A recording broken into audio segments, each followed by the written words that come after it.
punishments that fate had cruelly subjected him to. It would really be irksome if he'd missed something that he could have done. Some other stratagem I could have employed to make the battle go in our favor. If there is something, then I hope that, if I'm lucky, Stannis' men will hack me down before I realize it.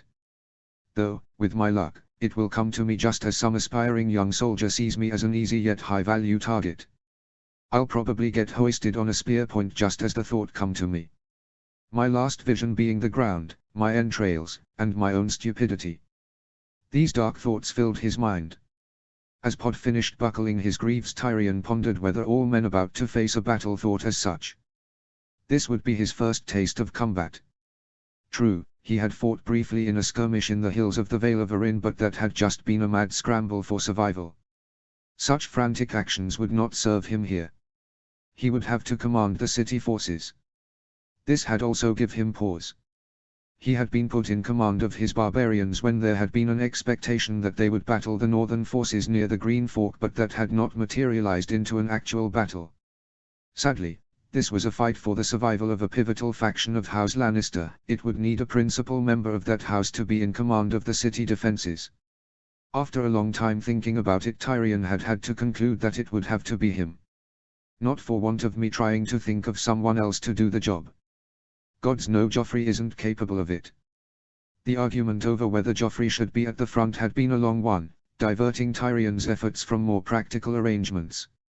Cersei, in her wisdom, had refused to even consider the idea of her precious son fighting on the front with the rest of his troops. It had taken a considerable amount of Tyrion's patience to not yell at her that he thought it highly unlikely that the king would ever see combat. For fuck's sake, Cersei, if it comes to Joffrey actually fighting, then the city will be breached and we're likely to die. Knowing Stannis, it will not be an easy death. His sister had, predictably, raged at him, calling him any manner of names, cursing the day he was born and deriding him for the treachery of trying to kill the king. Eventually, though, she has acquiesced, though not without ordering the king's guard to make sure that her baby boy didn't come to harm. That last part was unfortunate. For better or worse, the King's Guard were some of the best warriors in the Seven Kingdoms, even if such a claim can only be applied to some of them. The men would have taken heart from seeing them at the front, commanding small divisions of soldiers, inspiring them to fight harder for their king. Now I will have to make do with the imposing sight of the king being flanked by his guardsmen rather than seeing them fight. Tyrion sighed and looked down. Come along, Pod, any longer and I'll have missed the fighting. And what an absolute tragedy that would be. The sound of rustling paper attracted his attention away from his squire. Tyrion turned to a figure standing by the map table. Up until recently the two of them had been conversing in earnest about the night ahead. So much for privacy. However, Tyrion had not liked the way the other man was looking somewhat skeptically at the way he was being fitted into his armor, so he had successfully managed to divert the man's attention by allowing him to read a choice piece of correspondence that he had received earlier that day. The figure turned away from the fire, the flames casting a flickering light that seemed to dance over the man's bald head.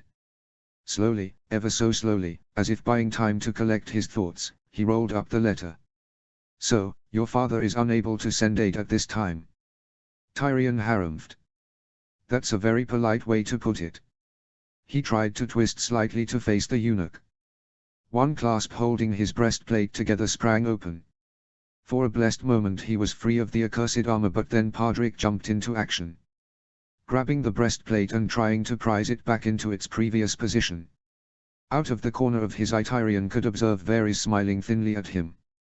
How would you put it, my lord hand? He enquired dryly. Well, I'd have said that the message could be summed up with the appropriate phrase. Fuck you, King's Landing, you're on your own. The eunuch tittered, despite the situation. He set the parchment down on the table near him. Even so, my lord, this is grievous news. Bloody fatal is what it is. Still, I supposed I'm obliged to put a brave face on it. I'm going to have to a lot of that this night, might as well get some practice in. It is what I expected. Asking my father for aid was a forlorn hope. I did not expect him to be in a position to help us, and even if he did, it was unlikely he'd be able to reach us in time. Gallows humor. Was that also part of soldiers' thinking on the eve of battle? Varys put his arms in front of him, placing his hands deftly into the opposing sleeves of his robe.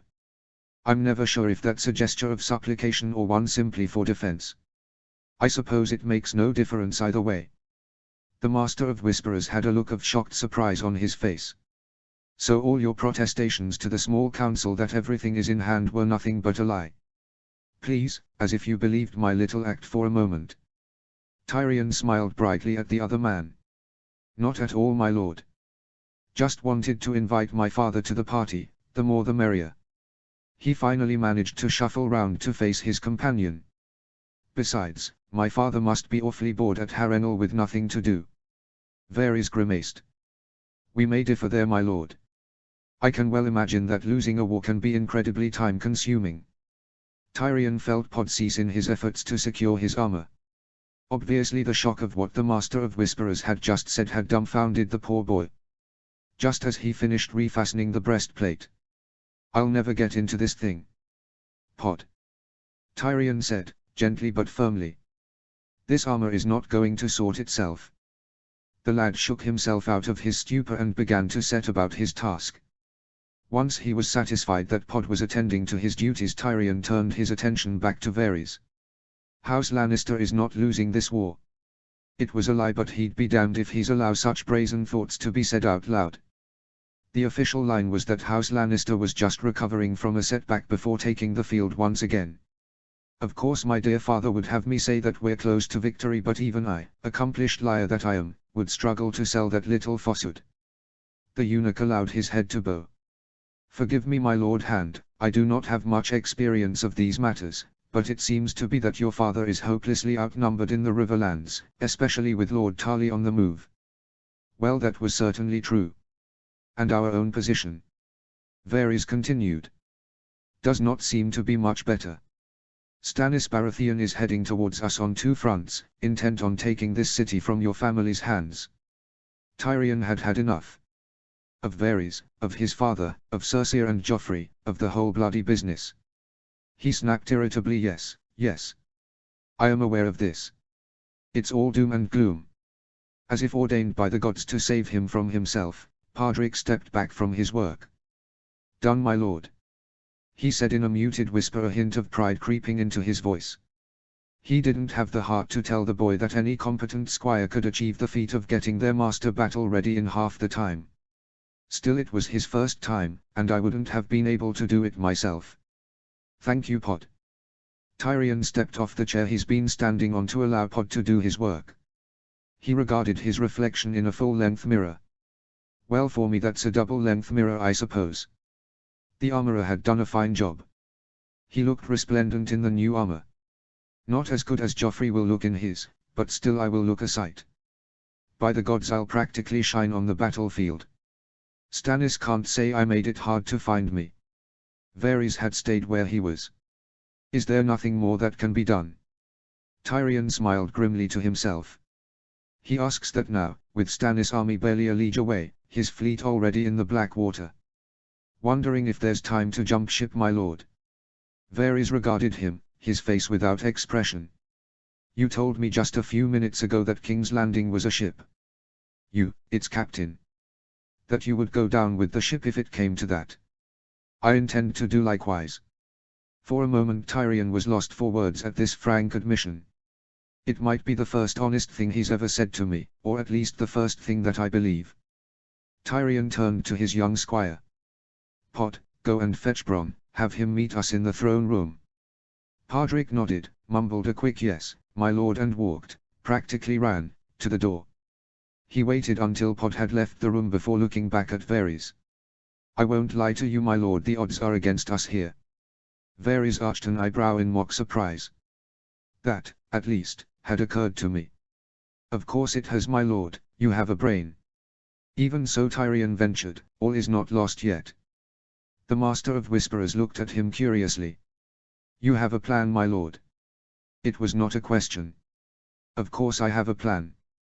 Some might say that my words are nothing but plans or schemes. I do. Tyrion, not willing to discuss this further, turned and made for the door. His gait, hardly the picture of grace at the best of times, was hindered by the metal monstrosity he now found himself encased in. The eunuch followed him as he stepped through the door and descended the stairs of the tower. Would this be involving your current collaboration with the Pyromancers Guild? You know full well it has. Tyrion suddenly felt very tired. Stannis won't have time to kill me, the city will do that well before his men get over the walls. Why must there be this game between us, Lord Varys? He could not see the other man's face, but he could imagine the smile. Next came the expected confusion, all feigned of course. Game, my lord. Yes. Game. Tyrion said firmly. He did not slow his steps as he descended to the courtyard below. You and I both know what I've been doing with the Pyromancers Guild. I have my suspicions, yes. The eunuch allowed. He seemed to be having no trouble keeping pace with Tyrion. Though I don't imagine that's difficult. Though, if I am honest, the late-night meetings and the wagons carting huge containers of wildfire to the docks were quite a giveaway. Wasn't it just? As always, Lord Varys, you are one step ahead of most people. They left the staircase and made their ways through the many corridors of the Red Keep. Everywhere soldiers were running back and forth. Some in the crimson garb of House Lannister, others wearing the golden cloaks of the City Watch. We will need every man we can find if we're going to survive this.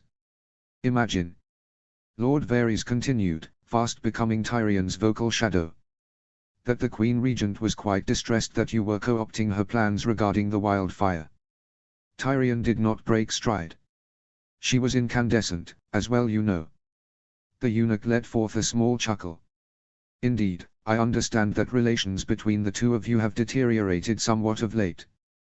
Whereas there was only mutual love and acceptance before.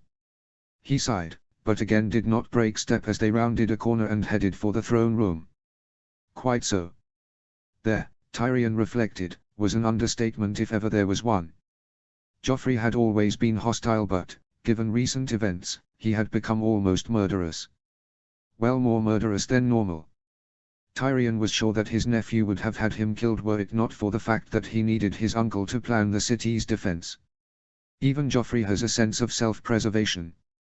There was also the fact that Joffrey hadn't been able to find anyone willing to take on Bronn. The Hound, Sandor Clegane, had already pointed out the folly of asking someone to kill the Hand of the King at a time when the city was under threat of imminent attack. Of course the time may come when I'm not needed anymore, then will be the time, watch out. As if I didn't have enough sleepless nights already. Joffrey, sulking at this turn of events, had found other ways to make his displeasure known. The king now refused to speak to his Hand, on any subject. Occasionally a messenger arrived at Tyrion's door asking for information on the ongoing preparations for city's defense. He sent away every messenger with the same message: it is being attended to. Bizarrely, that had seemed to be enough to deter Joffrey. He was never much interested in details or planning.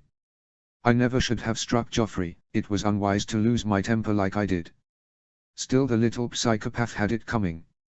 At least Robert Baratheon had the good sense to get out of his Hand's way.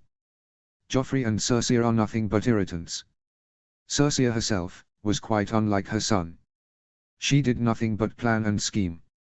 Tyrion had found out, through their cousin Lancel, that the Queen Regent had taken it upon herself to commission the Pyromancers Guild to stock vast amounts of wildfire.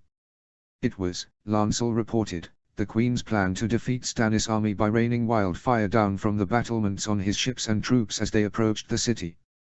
It had been Tyrion's man Bronn that had pointed out the potential hazards with Cersei's plan, eventually summarizing his views with "this is a dumb fucking idea." Tyrion had concurred, but he could see the potential in Cersei's plan. With a few crucial modifications, of course. The Pyromancers Guild had been working day and night for him ever since. Cersei's other plan had been to send her second son Tommen to safety with a few loyal retainers. It was Varys who had reported that the small group had left the city under the cover of darkness. Tyrion was aghast. Where did the stupid witch think to be send him? Where now in the Seven Kingdoms was safe for those whose name was Lannister? Ridiculous. My sweet sister must have panicked. Tyrion had swiftly dispatched Sir Jocelyn by water to bring his young nephew back. This had been done with a minimum of fuss. The so-called loyal retainers had surrendered without a fight. No one was hurt. Well, apart from Cersei's feelings. She hasn't spoken to me for days. Though if the worst those two maniacs can do is to not talk to me, then I shall count myself lucky. That of course, was not strictly true, Tyrion remembered. Terror-stricken that her precious Joffrey was going to be put in mortal danger by her evil brother, Cersei had kidnapped a person whom she thought Tyrion cared about more than anyone. The woman she thought to be my mistress. A guarantee against any harm coming to her eldest child. She can't even get that right. Cersei has abducted the wrong whore. It is Ros, a whore from Winterfell, who sits in captivity whilst Shae is safely hidden by Varys. Still, if we survive this I will see Ros released. Shaking his head, Tyrion continued his journey. Casting his head backwards he spoke again. Do not be discouraged, my lord. Despite our dim wit of a king and his conniving mother, we still have hope of repelling those forces seeking to destroy us. His tone became conspiratorial. Help could arrive from the most unexpected quarter. He could imagine the other man looking quizzically at him. Do you believe Lord Baelish will be able to convince Lysa Arryn to join our cause? The disbelief in his voice was palpable. Of course he won't. Tyrion said dismissively. That little mission was a fool's errand. Lysa Arryn may be eccentric, to say the least, but she hasn't taken complete leave of her senses. Only a complete madman, akin to Aerys II, would join us against the Starks at this juncture. There was a lull in conversation as the two men continued their brisk walk. Tyrion's feet echoed noisily on the stone steps. From Varys there was no sound at all. One if given to wonder why you sent him at all. Varys uttered into the darkened corridor. I needed Littlefinger gone. Tyrion said. He tried desperately to increase his pace without looking like he was doing so. Bad enough that what little dignity I have is undermined by this metal coffin I'm forced to wear, but the crowning humiliation will be taking fall down in front of my men. The crown's finances are in a perilous state. I couldn't have Littlefinger controlling them, his loyalties are dubious as they are. Actually that's not true. Littlefinger's loyalty are non-existent. He's loyal to himself and then token loyalty to the most powerful person in the room. That used to be House Lannister. Tyrion mused soberly. Now's it's looking to be Robb Stark. Varys' voice echoed softly behind him. If Baelish's loyalties are so dubious, wouldn't it have been best to have him here, where you can keep an eye on him? I'd rather have him out of the city. Tyrion could see the doors to the throne room looming at the far end of the corridor. I don't need an uncertain factor in my arrangements. There are far too many of them as it is. I'm amused to think that you believe Littlefinger cannot influence events here, even in his absence. Varys noted, still behind him. Oh, doubtless he can, but it makes it more difficult at least. The throne room doors were fast approaching. Tyrion could see armed guards standing at attention being given orders by Jocelyn Bywater. Are you not concerned that Baelish will bring the Vale into the fold on Robb Stark's side? Varys asked quietly. Damn the man, he doesn't even seem out of breath from our little walk. Tyrion abruptly halted. He did not want to have this conversation in front of others. He expected the Master of Whispers to be pulled up short. Instead, to his anger and consternation, he merely found the eunuch standing serenely behind him. How in the seven hells does he do that? Fighting his irritation he spoke. As it turns out that is not a concern. Oh, do enlighten me, my lord. Varys had the hint of a smile on his face. Lord Baelish cannot join either Stannis Baratheon or Robb Stark. Stannis would hang him for his myriad offences involving corruption, and Robb Stark will slay him for betraying his father. Varys' head cocked to one side. Do you believe Robb Stark knows about what transpired when Lord Stark was arrested? Tyrion waved a hand dismissively. It makes no difference if he knows or not. Littlefinger won't take the risk. For the moment he remains our man, I just want him out of the way. The Master of Whisperers nodded slowly. If not the Vale, where then could help come from? Now it was Tyrion's turn to smile. Everyone has secrets, my lord. With that he turned on his heel and marched to the throne room doors. All right Stannis, let's see what you've got. The hall is rented, the musicians engaged. It's time to see if you can dance. Chapter 23, Davos 4. Notes. See the end of the chapter for notes. Chapter text. Blackwater Bay was rough and choppy. Black Betha's deck heaved beneath him, but Davos kept his feet. This was hardly the first time he had had to weather harsh seas. In his many years sailing he had weathered harsher seas than this, several times. Aside his ship, the warships Wraith and Lady Maria took their place each barely 20 yards away from the Black Betha's hull. Davos smiled to himself. My sons know how to sail a ship. Somewhere across the bay a war horn sounded, the sound countering the ominous tolling of the city bells that had welcomed the fleet's arrival to Blackwater Bay. Davos turned to his son. Lower the mast. Bring out the oars. Mathos turned instantly to relay the command. His voice rang out and suddenly the deck was frantic with activity.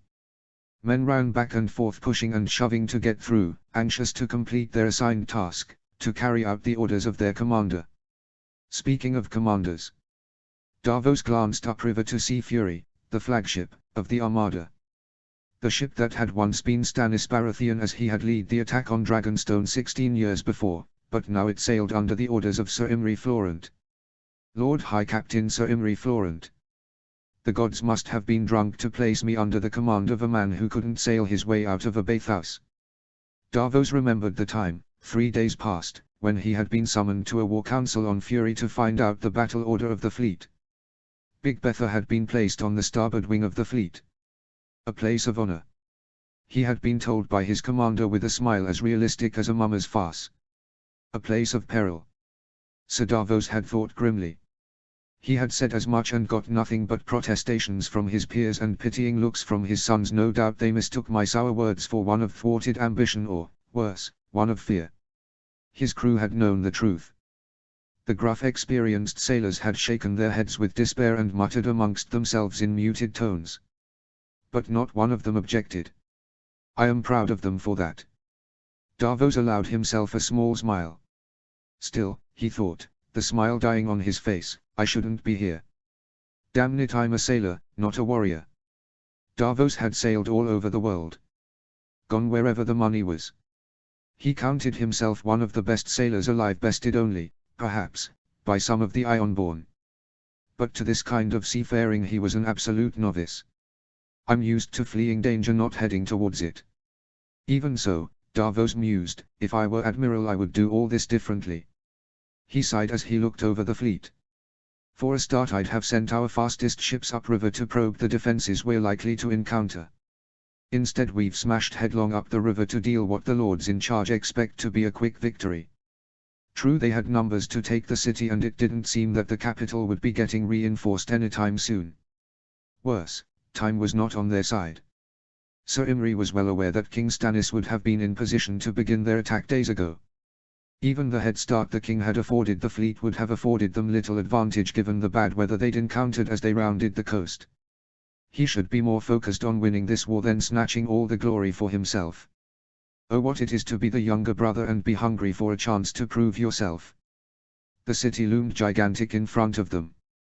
Atop the Red Keep's battlements the Boy King's banners streamed. Among them the crowned stag of House Baratheon and the sigil of the Lannisters, a golden lion on crimson. It will start soon. He knew. It was as if the city had heard his thoughts. With a mighty noise the air filled with pots of boiling pitch that had been flung from the battlements by hastily erected catapults and scorpions. Davos saw prayer and devotion struck with these errant missiles. The pitch quickly set fire to the wood and heavy canvas sail. Within moments both ships were aflame.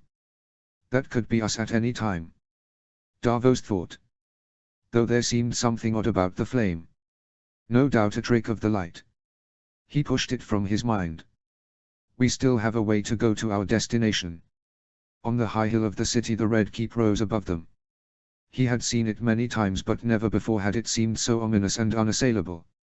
Davos wasn't sure but he didn't believe the city before him had ever fallen to an armed siege. Doubtless Maester Cresson could have confirmed it for me. From where Davos stood it seemed that the city walls were becoming even larger with every passing moment. He heard, but could not see the battle begin further down the river. The shouts of men and clang of steel on steel filled the air. The city had seemingly awoken and had deployed its small fleet and defenses to oppose those that would assault it. Ahead of Big Betha, the river had widened and the fleet fanned out to make its approach. Now we surround them and put an end to what resistance Joffrey can offer. Backwater. He commanded his son. No point in adding to the tangle of ships up ahead. Unlike the fools leading this venture, I'm not eager to rush into a fight unless I have to. A flash of green caught his eye, ahead and off to port. Suddenly cries filled the air. Wildfire! Davos Seaworth grimaced and suppressed an urge to shudder. Burning pitch was one thing, but wildfire was quite another. Smother it under a cloak and the cloak caught fire, slap at a speck of it and your hand went up. Piss on wildfire and your cock burns off, as the old saying went. Sir Imry had warned them to expect the enemy to use the vile substance. It made sense, what with King's Landing being the home of the Pyromancers Guild. Fortunately their numbers had waned since the days of the Mad King. There were not many left. They may use the substance, but they will soon exhaust their supply.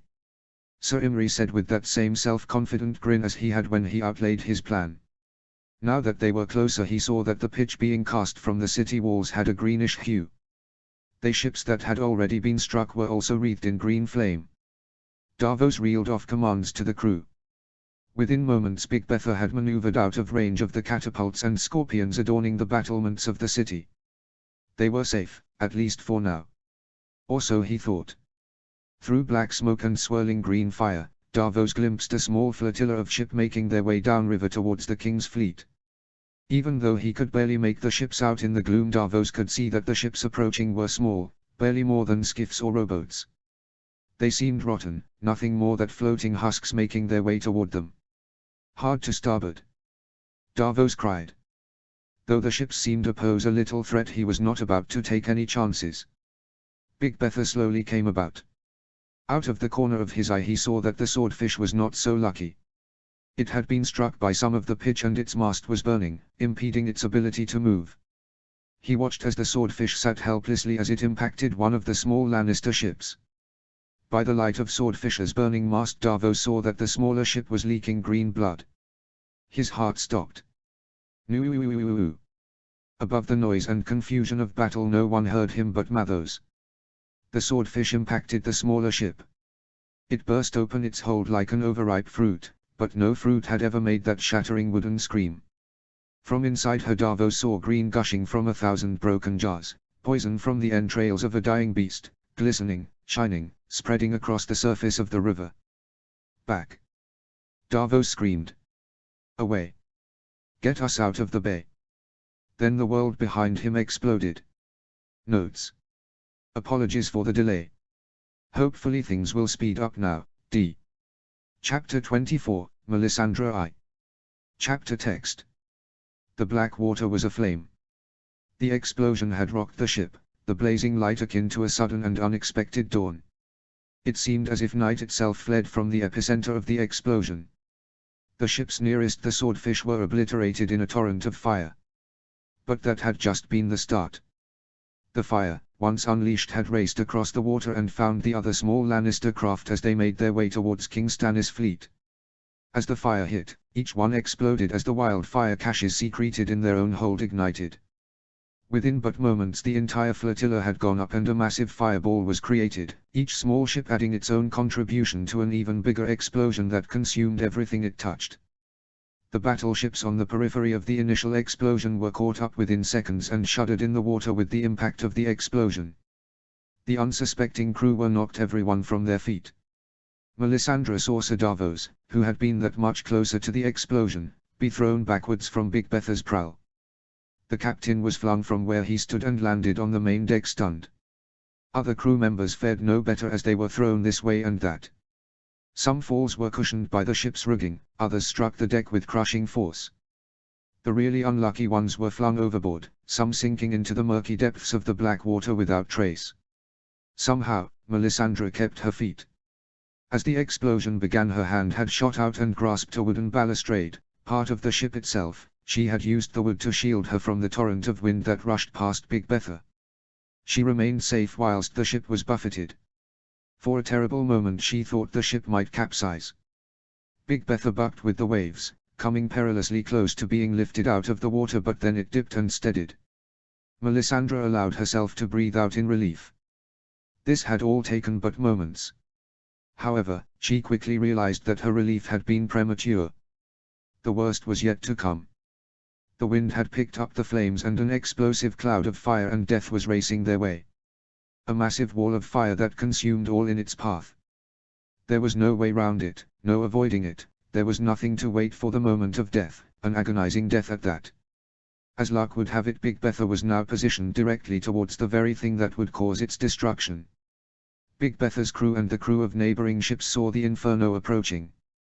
Panic gripped the ships. Some men simply cowered where they were, others stood dumbstruck, while a few, more inventive ones, leapt overboard. As if that will save you. As she watched the fire approach, something stirred deep within Melisandre. In spite of herself, despite everything her natural instincts were telling her, she suddenly released her hold on her wooden shield and stood. She took a faltering step forward. Towards the fire. Madness. She heard a voice within her cry. Have no fear. Came yet another voice, instantly silencing the first. She felt compelled to take another step, and then another. Before she knew it, she was striding down the deck, walking briskly past dumbstruck men until she stood, alone, at the prow of the ship. Now that she was here, Melisandre was at a loss what to do. Her mind was blank, her throat dry. The men behind her cowered in fright, looking ahead with abject terror. They watched powerlessly as the attack line of ships ahead of them were instantly vaporized in a torrent of fire. From this vantage point they could no longer see the supply ships that had been packed with wildfire. From the crew's point of view, the fiery wave now appeared to spring from the water as if called by magic. Even ships on the outskirts of the main explosion were not saved. All it took was the smallest fleck of wildfire to touch the ship for the entire vessel to rapidly become consumed. Big Bertha's crew could only watch helplessly as their fellow sailors were set ablaze, running back and forth trying to quench the flames that rendered their flesh, cooking them in their armor, their very clothes. In their extremity some dived into the water even though it seemed to do nothing to stop the flames. In truth, she had not moved towards the flames with any plan in mind. She felt like a fool standing where she was with absolutely nothing to do in her last few instants before death. No. I am a servant of the Lord of Light. I have nothing to fear from the flame. As the thought hit her, she felt another sensation go through her. Her whole body tingled with unspoken power. The same compunction that had made her walk the length of the ship gripped her once again. She did not know why she was here, only that action was needed and this was the time. She could feel it. The Lord of Light commands me. It is His will. She let go of her doubts and fears and let the feelings inside her take control. Unbidden by Melisandre, her arms suddenly cast themselves aloft, palms open, towards the fire. With nothing else to do, she prayed to her fiery lord. The wildfire flames raced towards their ship, having already consumed many of Stannis' ships, including Fury, the flagship. She stood there unmoving, her hands cast out towards the flame, her head unbowed, chanting the mantra of the Red God. Lord of Light, come to us in our darkness. Cast your light upon us. She repeated it as quickly as she could, allowing the volume of her prayer to increase until she was screaming into the wind. Melisandre put her whole soul, her whole being, into the incantation. It was an act of desperation, nothing less. She saw death in the flames and, despite her being unafraid, she had no desire for this to be her end. Nothing happened. The wall of flame continued towards her as if mocking her ardent prayers. Melisandre stood her ground, her arms stayed where they were, her voice grew still louder. Lord of Light, come to us in our darkness. Cast your light upon us. If she were honest, she doubted that she could have made her body move even if she had wanted to. There was, literally, nowhere to run. Fire filled the entirety of her vision, it became her entire world. Strangely, flight was the last thought in her mind. Standing there, she suddenly felt a wave of power build within her, it flowed through her, making her light-headed. Her hands tingled and throbbed with magic. She felt her body fill up with some pure, unknown force. Even though she couldn't see it, Melisandre could feel the ruby at her throat pulsing with power. The flames moved inexorably towards her, within moments they had reached the side of the ship. She imagined that at any moment she would be burnt alive. As the Lord wills it, I have always believed that death by fire is the purest way back to the Lord of Light. It seems my faith is about to be tested as never before. But then, her mind focused and she felt the power rush from her. As if commanded by an unseen force, The flames stopped in midair, almost as if they'd hit an impenetrable wall of solid air. The fire had paused, close enough to reach out and touch. The heat and fear it had caused that had been so unbearable just a moment before was gone. For a heart-stopping moment the flames paused where they were, roiling angrily as if in impotent fury. It was an entrancing sight. I can see the future in those flames. I feel the power. The Lord's grace is here now, for all of these unbelievers to see. While she could have watched the flames dance for an eternity, Melisandre had felt compelled again to direct her hands once more. She pushed her hands forward, openly gesturing against thin air. On any other day she would have expected such an action to be laughable, a gesture of empty defiance, a fly warding off a dragon. Not today. The flames obeyed her unspoken command, moving as if directed by her will. The entire conflagration moved backwards the way it had come, retracing its steps across the water. The fire raced away from the fleet until, like a river bursting from a dam, it smashed itself mercilessly upon the next barrier it came across. The walls of King's Landing. The crew of the surviving ships watched as the fiery waves struck the stone walls. At first Melisandre could not believe the fire would have any impact on the tall stone edifice. After all, what can fire do against stone? The fire seemed to read her mind. The green flames licked up the walls, almost climbing the defenses, until they reached the battlements. There to find the more flammable material to burn. Now it was the defenders of the city who felt the cruel pain of the fire they had unleashed. The ramparts caught fire, the stone of the wall itself seemed to ignite. Men burned as the flame torched them where they stood. Men thrashed about as their clothes and skin caught fire. Some jumped from the walls, trying desperately to stop the fire that engulfed them. Melisandre did not move from her position, she watched in awe of what she had just witnessed. The flames obeyed me. The Lord of Light answered my prayers. While she believed in her God without question, this level of power was something she had never expected to possess. The Lord sometimes grants even his humblest servants the greatest of boons. Behind her men had begun to emerge from where they had sought shelter. Though little good that would have done them. She felt, rather than saw, Davos Seaworth approach her from behind. He at least had not run in fear like the others. Once he had recovered from his fall, the captain had resumed his post, stoically awaiting death.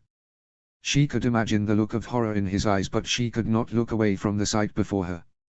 Everywhere she looked was death and destruction. I behold the Lord's will, and it is glorious.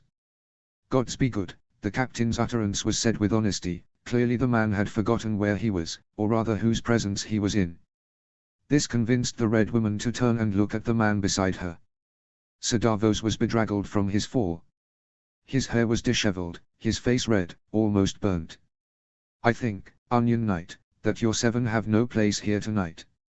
She allowed a smile to touch her lips. The captain moved past her to look at the walls of the city as they burned with green flame. Flames, which up until just a few minutes ago, had been destined to lay waste to King Stannis' fleet. Sir Davos stared open-mouthed as the city walls were consumed with fire. The flames were reflected in his eyes, his face conveyed the shock of what he had witnessed. What he was still witnessing. Together the Red Woman and the Onion Knight stood and watched as the city defenders tried, in vain, to put out the flames. Everywhere they saw death and destruction. The city walls were awash with flame, the battlements gripped with panic and confusion. And everywhere, men died, burnt in their armor as they thrashed in pain and horror. The Red Woman glanced about her. Big Betha's crew seemed stunned, transfixed by the scenes they had witnessed but could not understand, had no hope of comprehending. For a moment the world hung in a single moment of time. Abruptly she turned to the man beside her. Now is the time, Sir Davos. Melisandre's lip curled in pleasure. It wouldn't do to see that she was just as taken with events as the rest of them. The Lord has cleaved us a path, using the enemy's own weapons against them. She reached for the captain, reaching up to clasp his shoulders. She turned him towards her, as easily as one might a newborn bat. She lowered her voice and suffused it with steel. Take the city. Davos stared at her, his eyes torn between her face, her calm certainty, and the sight of King's Landing being engulfed in flame. Suddenly a shout broke his trance. Father! Sir Imry is lost. Melissandra's eyes flicked left to see Davos' son Mathos scramble to their side. The young man's face was filled with awestruck fear, but he seemed able to keep his wits about him, to sense the urgency of the situation. "Good boy, the Lord chose well when he sent you to me." "The main attack wave is in disarray," Mathos went on, shouting to make himself heard over the sounds of wailing men and burning wood. "That much is obvious. The main wave has been destroyed." Melisandre cast her eyes around the bay. Where the explosion of wildlife had originated, right in the middle of the main attack wave, there was nothing of the wave left. It seemed as if entire ships had been vaporized by the flame as it had sprung outwards. Nothing remained of the flagship and those ships with the ill luck to be accompanying it when the Lannister trap had been sprung. The majority of the fleet's officers had likely been killed. It is likely that the Onion Knight will have to take command, if only he has the wit to do it. However, the air of shock seemed to pervade the fleet. The explosion and use of wildfire would have been enough to unman even the staunchest of men, but the subsequent reversal of the attack seemed to have sent the remaining soldiers into a trance. Now the fleet watched, doing nothing as the fire that had been meant for them consumed the city walls before them. Fools! Will they do nothing? With the beginnings of despair gripping her, Melisandre regarded Big Betha's commander. "The Lord has granted us a gift beyond all imagining, but it will be for nothing if Sir Davos cannot seize the moment." The man who occupied her thoughts merely stood at the prow of the ship watching the events in front of him. He opened his mouth as if to speak, but no sound came forth. He simply stared at the inferno in front of him. Melisandre started to speak, but a mighty sound gainstayed her. She turned in time to see a section of the city walls, the sections containing the Margate, collapsed in an avalanche of burning stone and men. Screams rent the night as soldiers tried, in vain, to escape the collapsing walls or the flames that had caused such destruction. She looked again to Sir Davos, whose face belied the horror of what he was seeing. "What will it take to get this man to act?" "Now, Sir Davos," she said firmly, attempting to shake him from his shocked state. "This is the time." The captain lowered his head, muttering something under his breath. His lips moving silently, eerily lit by the conflagration in front of them. Time itself seemed to pause again. "Lord, it is maddening." Abruptly Sir Davos' head snapped up, his face set, his eyes resolute. Gone was the awe and shock that had been there mere moments before. The captain rounded on his son. "Mathos, send a signal to the other ships. I'm taking command." His son stared for a moment and then moved to carry out the command. He ran unevenly across the deck to a signaller who was nervously awaiting orders. Within moments the man was waving his flags in predetermined patterns to the other ship. That done, Davos turned to the crew. "All right lads, let's get on with the job." He looked down at them, noticing that few had moved at his words. "Quickly now!" he bellowed at them. His stern voice galvanized the crew, who began to move with purpose. The hypnotic effect of recent events disappeared as men began to carry out tasks that had long been ingrained within them. The ship was suddenly frantic with activity where, just a few minutes before, there had been nothing but inaction. Over the activity, Davos' voice rang out. "Order the fleet to reform on us. All ships are to advance and attack the city." Within moments the sound of horns filled the air. Slowly the fleet, which, until now had been milling about in a trance, suddenly turned and reformed into a wedge, with Big Betha at its head. The ships began to gather pace as their crews reasserted control, and they sliced through the water like a predator approaching a prey. Melisandre could not count the number of surviving ships, but she suspected around half had been destroyed. Such losses, she thought dully. I suppose there is something to the fact that the remaining ships seem to be following Sir Davos's orders. Even so, will the reduced numbers be enough to smash through the opening the Lord of Lights has provided us? She was no warrior, but she assumed that the king's plan accepted a great number of losses assaulting the city. Still, the question remained, would the remnants be enough? "Archers, make ready." Davos' voice boomed. "Hit anything that moves." Men clambered up the wooden steps, to the top deck. Their boots echoing noisily in rhythm as they climbed into position. Within moments of the captain's order the deck was lined with archers who notched arrows to their bows and stood ready, prepared to release a volley should any of the foe show themselves. "Steady men, steady," Mathos said as he walked behind the men, his eyes fixed on their target. The garrison is more preoccupied putting out the fire than they are dealing with us right now. True enough, Melisandre mused as she watched King's Landing. She could barely glimpse the battlements now, being so obscured by fire and smoke. How are the archers supposed to make out anything in all this smoke? However, despite her obscured view, it seemed to her that the ramparts nearest them had been abandoned. Big Betha neared a burning ship, one of Sir Imry's advance guard. There was little left of the once proud and mighty vessel, nor of the crew who had manned her. Fire had consumed the ship and it was close to breaking asunder. The sound of timbers pulling apart roared at her ears. As Big Betha passed the ship, Melisandre felt a familiar tingle in her arms. She cast a hand aloft and ran it through the air, as if waving farewell to the ill-fortuned ship. Instantly the fire that engulfed the vessel went out. Granted, the remnants still smoked and quickly broke apart, but the heat and flame that had caused the destruction vanished as if they'd never been. Like a candle after it is blown out. Melisandre stared at her hand. She fought to keep wonder from her face.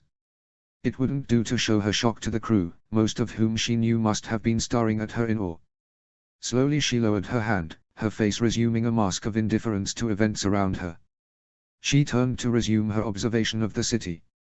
"A nice trick," Sir Davos said, breaking the spell as he moved to again stand at her side.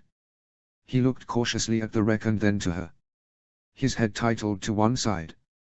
"If you have it in you, I have a favor to ask this lord of yours." Chapter 25, Tyrion v. Chapter text. He awoke to a scene of his worst nightmares. The sound of battle filed his ears and shook him from his unnatural slumber. His eyes flicked open, but all he could see was the blackness of the void. He felt the heat of nearby fires wash over him, his vision started to become obscured with thick smoke. His nostrils became filled with the unmistakable smell of burning. The quiet tranquility of the night was shattered by the roaring of fires and human voices yelling, shouting, screaming. A cacophony of sounds, none of them pleasant. Am I dead? In one of the seven hell? Gods know I deserve to be. But no, the pain lancing like fire down his back and side told him that he still lived. He was merely lying face up, his eyes taking in the blackness of the unblemished night sky. He was alive and in a great deal of pain, pain that robbed him of the blessings of unconsciousness. Well, that's inconvenient. I could have done with a rest. I am so very, very tired. Tyrion tried to get to his feet, but his armor made this impossible. He tried to turn over so he could get his feet under him, but even that proved an insurmountable task. His armor was too heavy, his misshapen body too weak to leverage out of the immobile pose he found himself in. Wonderful, I'll just lie here and wait for either the enemy to kill me or the flames to roast me alive. Or maybe the smoke will get me. How best to die? Decisions. Decisions. He continued to struggle, attempting to get purchase on the slippery ground. His legs thrashed as he tried to push himself onto his side. His boots made tracks in the mud but couldn't find enough traction to move him. His efforts yielded nothing, his back remained firmly planted in the mud. Tyrion reflected that in any other situation his predicament might be almost comical. However, as it was, the indignity of his situation grated him. I will not die. Not now, not like this. I told the mountain clans that I had very specific requirements about how I wanted leave this life, and this situation fulfills none of them. For one thing, I haven't got a beautiful woman with me and my cock is encased in this metal coffin. A piercing voice found him. My lord. He thought he recognized the anxious tone. Pod. Tyrion angled his head, seeking the source of the voice, but it proved elusive. He couldn't make out anything in this goddamned smoke.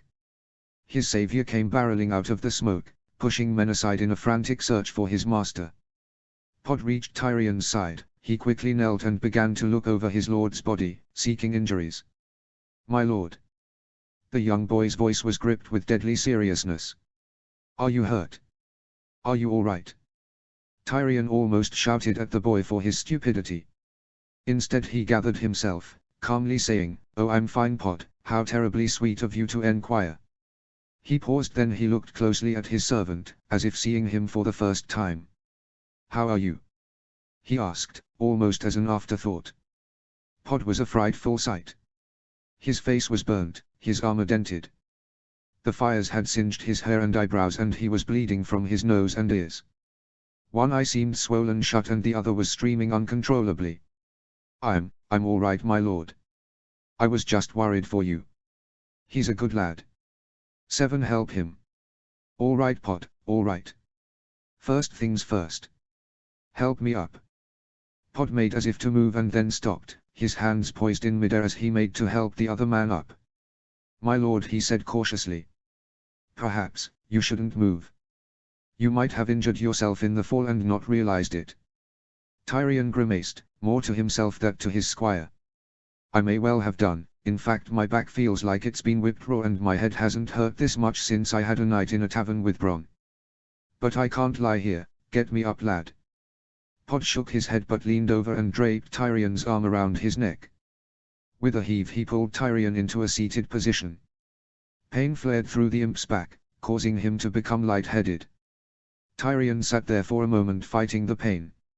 7 hells. All right Pod, he said, breathing heavily. Put me on my feet. With a grunt of exertion the boy pulled Tyrion upright. The imp leaned on him, gathering his strength. Tentatively he tested his legs and feet, alternating his weight from one side to the other. He was sweating heavily. Though Tyrion suspected that this was more to do with the heat than the exertion. It was stifling hot in his armor, a heat that only seemed to be increasing. Gods, it feels like I'm roasting on a fire. He forced himself to focus on his legs. Nothing seems broken, thank the gods. Though if they really want my thanks they can stop this bloody agony in my back. He paused to catch his breath again, to shake the sweat from his forehead before it stung his eyes. He took a moment to look around. The nightmare of fire and smoke seemed even worse now that he wasn't on the floor. In front on him was one of the walls of King's Landing. It had become completely ensconced in flame. The stone itself becoming warped by the green flames of wildfire. Fuck me. Tyrion stared in horror at the edifice in front of him, that was on fire in both directions. His mind devoid of thought. For once the legendary wit, for which he was known, failed him. He looked up at what was left of the ramparts.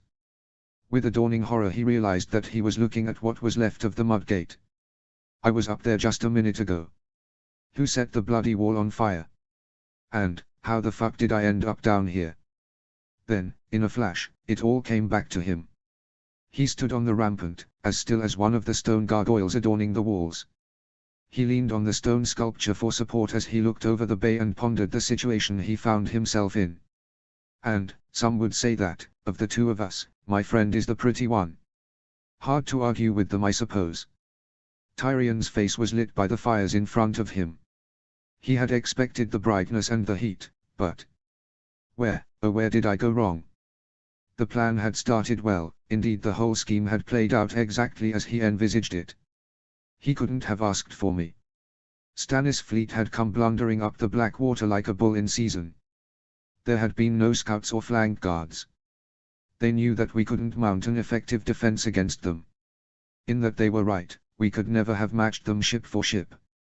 But then, I would never have been stupid enough to try. When Tyrion had given the signal for the small vessels to make their way downriver from their station, he had been full of trepidation. If his plan worked, he could inflict colossal damage on the enemy. If it didn't, then he would have essentially surrendered the Blackwater uncontested. If this doesn't work, I may as well have been standing on the walls, with the city gates open, waving in Stannis with a noose fit round my neck. The new defenses he had ordered had been ready, new catapults and scorpions had been brought up the city walls to reinforce the contingent of gold cloaks who had been assigned as crossbowmen. Even with all the preparations, their numbers had seemed pitifully few, but they had served the task of thinning out the enemy numbers. On their own they were never going to swing the battle in the Lannisters' favor, but they served their primary purpose. That of a distraction. Tyrion had long since given up the idea of defending the city principally by strength of arms. Matching Stannis' strength for strength was simply not an option. Lord Tywin Lannister had been heard to say that one man standing on a wall was worth 10 men beneath it. Tyrion supposed that might well be true. But there are a lot of walls making up King's Landing. We simply can't hold them all. Not when I have raw recruits and pathetically few commanders. So Tyrion had come up with his scheme involving wildfire. He wished he had been smart enough to think of using the substance in the first place, but, sadly, Cersei had gotten there first. Tyrion's sister had commissioned the Pyromancers Guild to mass-produce the substance in quantities not seen since the days of the Mad King. Tyrion had heard about his sister's scheme by blackmailing his cousin Lancel, who had become one of the Queen's principal supporters. Well, supporter, and lover. Tyrion had threatened to make his cousin's nocturnal activities known to King Joffrey. Dreading how the king might react to news that his mother was being bedded by a relative, especially when rumors abounded that the king was himself a product of incest, Lancel's courage had deserted him. At the smallest bit of pressure from Tyrion, his stalwart cousin had turned his cloak and became an informer, betraying the woman he professed to love.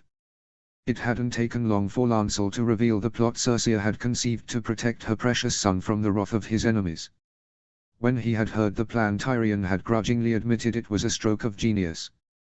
Use wildfire against wooden ships. Sounds ideal.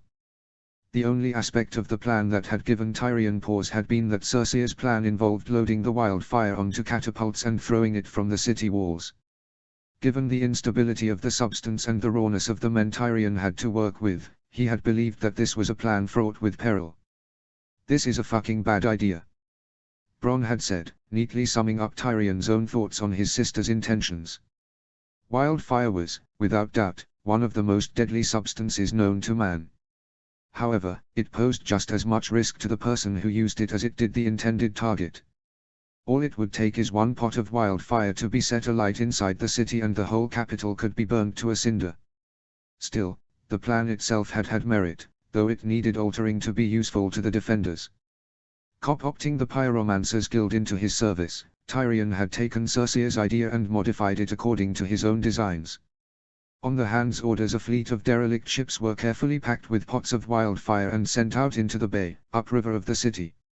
At a pre-arranged signal, small holes were cut into the decks of the ships and they were be released to drift down the river and into the midst of Stannis' fleet, the wildfire leaking in their wake. Tyrion had had the catapult commanders briefed to pepper the attacking armada with fiery pitch. He knew it wouldn't take much to ignite the wildfire and set the advancing fleet alight. Previously, Tyrion had had King's Landing's entire population of blacksmiths working at creating a massive metal chain. The artisans had thought him mad when he countermanded his sister's orders to create weapons and armor and, instead, devote all their time and efforts to creating metal links. Now, who's mad? Tyrion thought to himself as the wildfire had been ignited. He had watched from his spot on top of the Mudgate as one of the enemy ships, aflame courtesy of the actions of the city catapults, had collided with one of the much smaller vessels dispatched from King's Landing. As the fire quickly spread, Tyrion had turned to an aide and issued a command. The low note of a trumpet sounded. Though he couldn't see through the smoke and flames, the imp could imagine the metal chain being hoisted into position from between the two winch towers that had been constructed at the mouth of the Balquarter Rush. And so the trap is sprung. There had been nowhere for Stannis' fleet to go. On the one side they faced a force of unimaginable power, and yet now they couldn't retreat. The wider, deeper waters of the narrow seas were now denied to them. The ships could do nothing but sit there and burn. And burn they did. For a few minutes Tyrion had been mesmerized by the destruction his work had wrought. He had read many books on the properties and uses of wildfire, but he had never imagined the power the flames would have once unleashed. The wind of the river had gathered the flames into a fireball of immense strength that smashed the front lines of Stannis' fleet and raced through the fleet, smashing all in its path. Tyrion could hear the screams of men as they burnt alive. This must have been what Aegon the Conqueror felt like when he unleashed his dragons on the field of fire. Overcome with horror at the loss of life, but, at the same time, filled with a sick sense of power. I caused this. I designed and caused the death of those before him. He knew that his fellow defenders stood with him in stunned silence, doing nothing but watching in awe as the fire swept across the black water, leaving only death behind. Tyrion could imagine how they felt. Something akin to my own thoughts. Rather than us. The wildfire had continued unabated, smashing through the ships and the men aboard them. The flames pressed on towards the next wave of ships.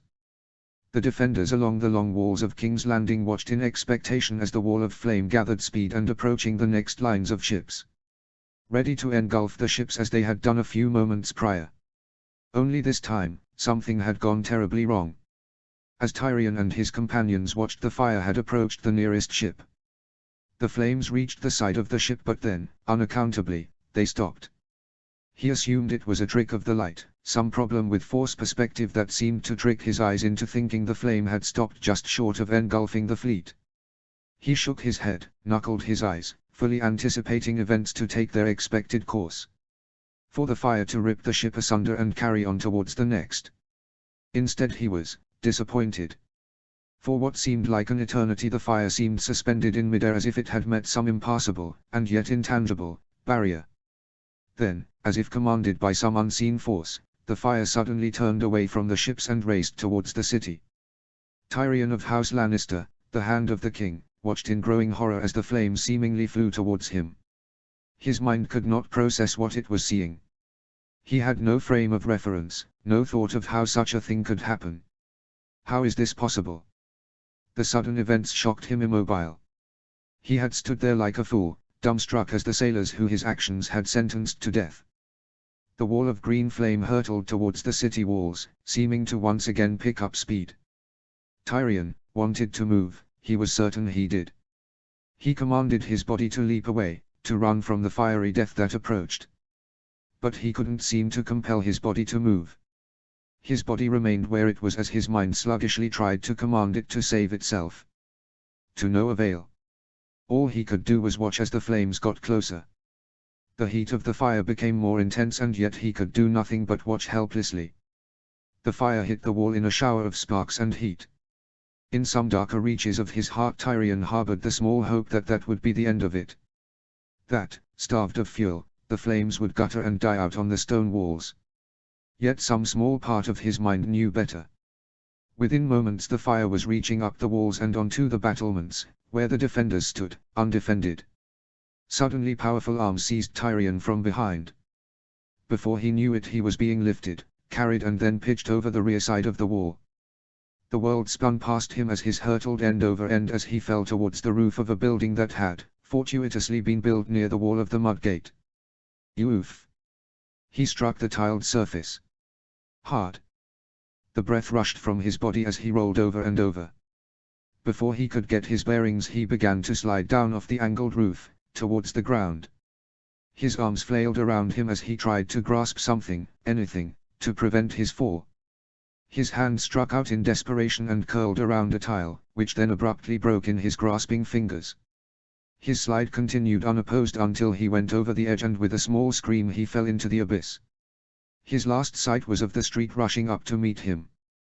Tyrion stared at the wall of King's Landing. Everywhere was flame and smoke, men ran here and there, trying to quench the flames, but their efforts yielded nothing. His ears were filled with screams and cries of terror and pain. The imp looked left and right, trying to work out where he was and what he could do. "I'm on the River Row, near Fishmonger's Square." "Fine, I need to get back to the men and take command of this sorry mess." He'd work out what had happened to his grand plans later. "Pod," he said, looking at his squire. "Where's the king?" The boy swallowed. "I don't know, my lord. He wasn't on the wall with us." "You're sure?" Tyrion asked earnestly, gripping the squire's arm. "Think, Pod, it's important." Pod winced in pain but nodded vigorously. "The king left to order the firing of prisoners at Lord Stannis's fleet." "Ah, yes." It came back to Tyrion. It had become known that certain city nobles had transferred their allegiance to the king's uncle, supporting him in his rebellion. Tyrion had just wanted to execute them, but Joffrey, in his wisdom, had overruled him. The young king had ordered that wooden antlers be nailed to the men's heads and proposed to use the catapults to dispatch them back to their would-be king. He left the wall to watch his latest act of cruelty. Fuck, that choice bit of sadism may have saved his worthless life. Tyrion paused a moment and then looked again at Pod. "I need you to find some messengers. I need to send commands to what remains of our men." "Yes, my lord," the boy replied breathlessly. "Shall I find you here?" "No." Tyrion looked around at a tall building set back off to the corner of Fishmonger's Square. It looked as if it was large enough to afford him a view of the bay and also had the benefit of being well away from the wall itself. "I wouldn't want to be fire at this stage." He gestured at his intended target. "I'll be there, trying to see what the hell's going on." Pod nodded and ran off down the street. Tyrion waddled off towards the tall building. As he moved across the square he spied Lannister men at arms, 6 of them, rushing past him. He called out to them. "Hold, men." The effort sent him into a spasm of coughing. He leaned over and retched up a reddish mixture of phlegm and blood. One of the men, a burly bastard, turned to regard him. "Who the fuck are you?" Cold rage took him. He suppressed a further cough and glared at the soldier. "I'm Tyrion Lannister, you jumped up piece of shit. I have need of your services." The soldier sneered and reached for his sword. Tyrion braced himself. "Oh gods, you are full of whimsy today. I survive a torrent of fire only to be killed by some ridiculous oaf who has not the wit to work out who I am." The soldier started to ease his sword from its sheath. A hand shot out and restrained the man. One of the other men in the group had returned to see what his companion had been distracted by. "Easy, Gren. This here's the Lord Hand." The oaf glared at his companion but then slowly put his sword away. His more intelligent companion turned to Tyrion. "Apologies, me lord." His tone wistful. "It's hard to tell who's who tonight." Tyrion normally would have argued the point, but now was hardly the time. He nodded as if in understanding, as if the prospect of being gutted by some buffoon in an alley meant nothing to him. "Quite all right, men, but I have need of you now. Gather your friends and follow me." With that he turned away and walked, as briskly as he was able, towards the tall building. Tyrion did not look back to see if the men followed. To do so would denote weakness, and that was something he could not afford tonight. He arrived at the door to the building, a stout wooden thing of heavy oak. He rapped his knuckles on the door. He waited a moment before glancing back. Somehow the number of men behind him had grown from what he had expected. Where he had expected 6 or 10 men, he instead found at least 20 behind him, gazing at him in anticipation. Show them a bit of leadership and confidence and they fall into line. "Sergeant," Tyrion said to the fellow who'd saved him from an abrupt disemboweling. "Kick the door in." To his credit, the man didn't question his orders. He simply nodded to 2 of his men who walked forward and kicked at the wooden door. After a few strikes the wood gave and the door collapsed inwards. Tyrion allowed the men to enter the building first before following. He quickly looked around and found a staircase. He made towards it while shouting behind him. "Secure the building," he ordered as he began the painful process of mounting the stairs. "If you find there are residents, leave them be. I don't want anyone harassed by my men." Though one could argue that they'll be harassed enough before the night is up. Scaling 4 flights of stairs found Tyrion at the top level of the building. He found a window that overlooked the bay. Below him he saw the mud gate aflame. The stone and wood of the mighty wall now hopelessly enveloped with flame. Even at this distance Tyrion could see the stone of the wall beginning to warp from the heat. Parts of the ramparts were starting to collapse as the lower foundations softened and gave way under the immense heat. Tyrion shook his head. He couldn't be concerned with that now. As bad as the fires were, the threat of the enemy was still ever present and more pressing. He forced himself to ignore the flames and look out at the bay. He could see Stannis' fleet had rallied and were now sailing towards the city. Tyrion conducted a quick count to see how many had been destroyed by the explosion. Not nearly enough. He thought gloomily, marshalling his thoughts. "My lord." Pod's voice reached him from below. "Up here, Pod," Tyrion called down, not moving his head from the window. His thoughts were interrupted by the sound of his squire racing up the stairs. The boy barreled onto the small wooden landing and he came to an abrupt stop as he found his master. "My lord," Pod breathed, sucking in deep lungfuls of air. "Take a breath, Pod," Tyrion said, calmly and firmly. "I have orders for you. You brought some messengers." Exertion robbed Pod of speech. All he could do was nod. In some ways the silence is by far the best course of action from him. Tyrion opened his mouth to speak but someone got there ahead of him. "My lord." Suddenly Pod and Tyrion were joined by a dashing knight in a lion-crested helmet. "Jaime." "No, that's not possible." At that Tyrion knew who was before him. "I'd heard you were here, Lord Tyrion." Lancel Lannister pulled back his visor. Tyrion observed his cousin. Ordinarily he would have said something scathing to his relative, but he could see the boy was frightened, almost unmanned by fear. How could I ever have mistaken this fraud for my brother? Maybe I hit my head when I came off the mud gate. Indeed I am, cousin. You have something for me. Yes, my lord. Lancel took a deep breath. Stannis has attacked the city walls, he's begun the siege. Tyrion resisted the urge to laugh at him. The fool doesn't realize we set fire to the mud gate ourselves.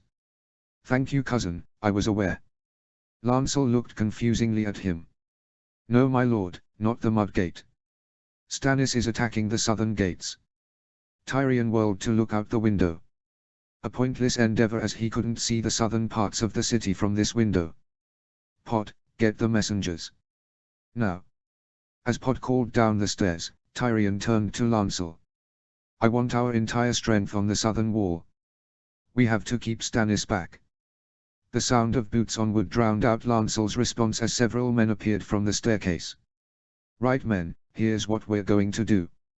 Within seconds he had issued orders and the messengers had departed with very precise instructions.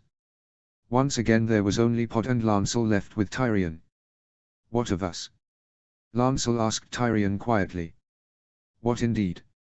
We're going to fall back to the September of Baelor. Tyrion said, confidence filling his voice. We're going to pull off the eastern wall and use the men there to plug gaps in the southern defenses. We're going to need everything to fill the gaps and hold the south.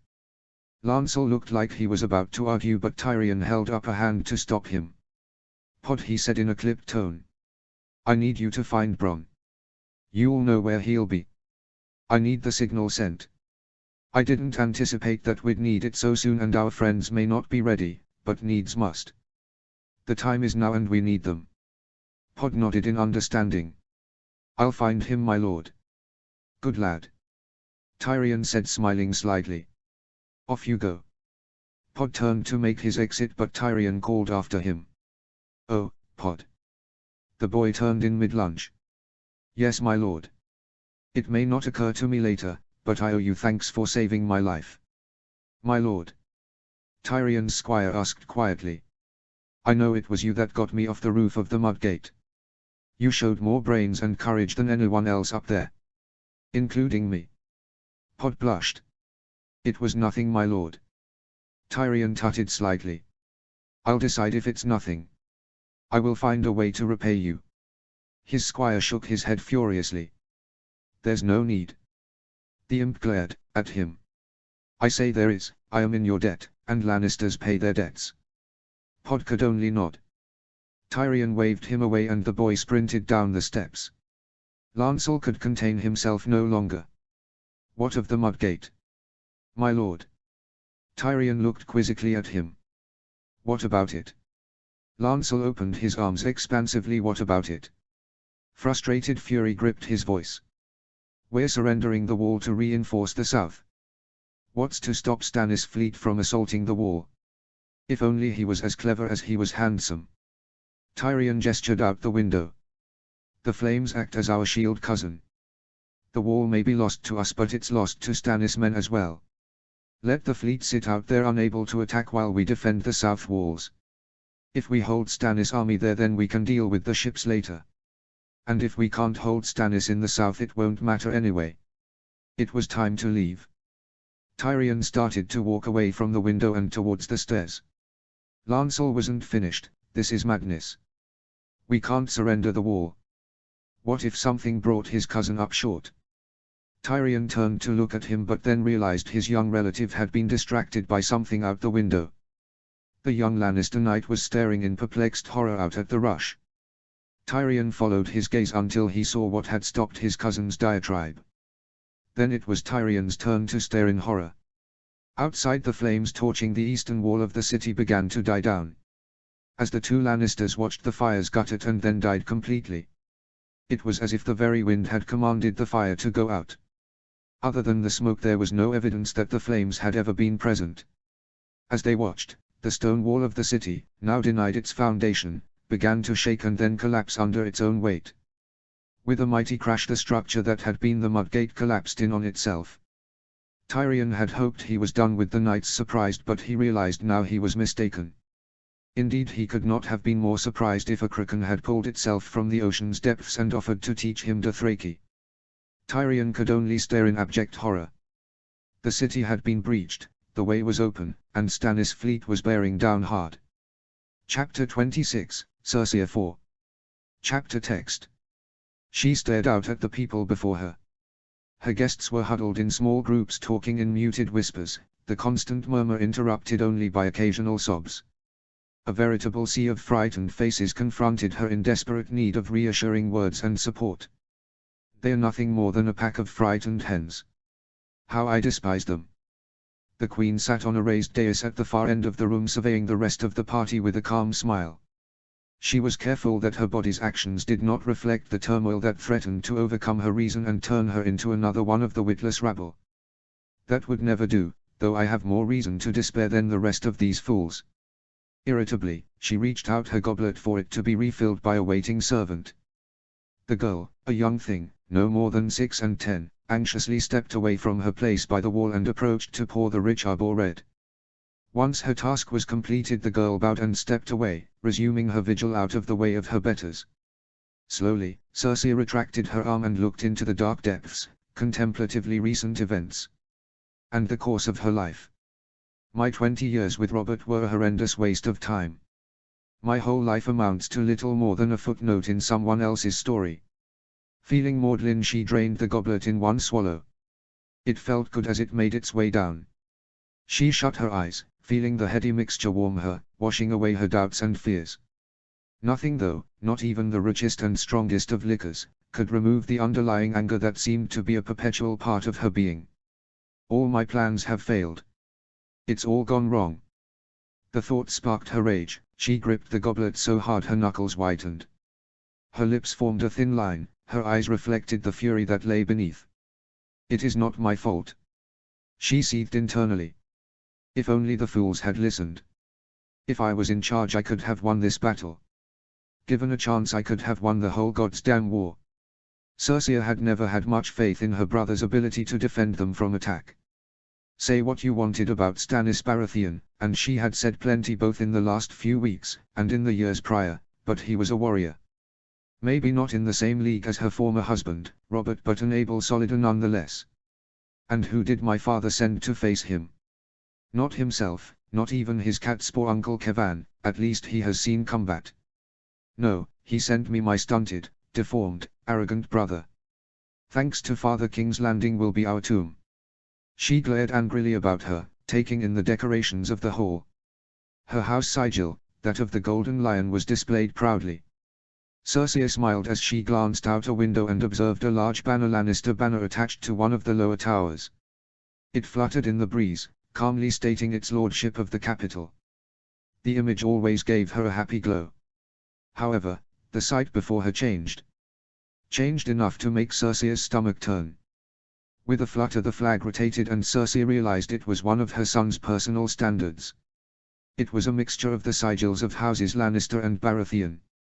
Diluting the proud image of the noble lion with the ridiculous sigil and colors of House Baratheon, that of the crowned stag on a yellow background. The image made her almost incandescent with rage.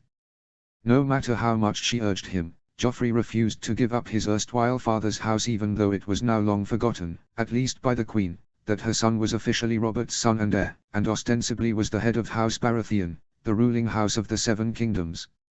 Officially at least, Joffrey has nothing to do with that fat oath. Thank the gods. The only thing Joffrey should claim from Robert is a famous name and reputation. Nothing more. Tonight that banner took on an even more sinister meaning, however. Cersei watched as the breeze turned the banner round until it looked as if the half that displayed the sigil of the Baratheons overlaid that of the Lannisters. The stag covered the lion entirely. Cersei fought a shudder at the symbolism, but she was hard-pressed not to deny the truth of the situation. The sun has set on House Lannister. Thanks to my brother, and my father, it all comes crashing down tonight. Word had reached them a little while ago. Stannis' army had breached the eastern wall of the city. The fleet had sailed down the Blackwater and deposited troops right outside the Mudgate.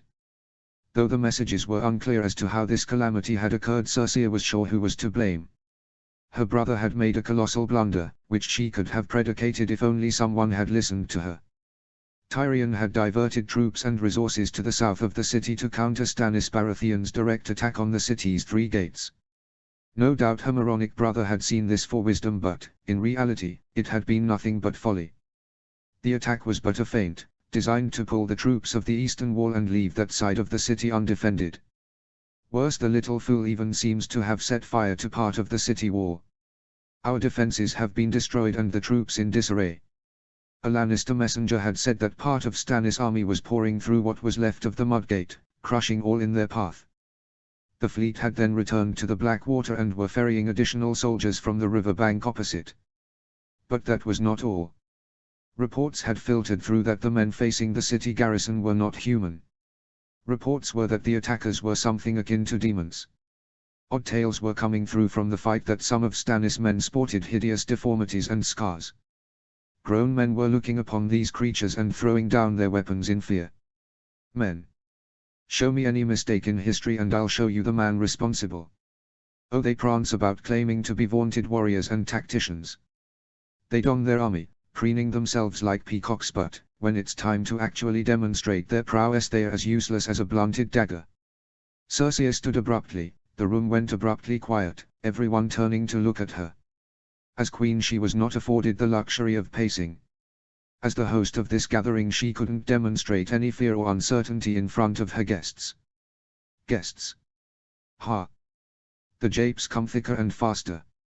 I would have the entire lot of them thrown into the black cells if I only had the men spare to do it.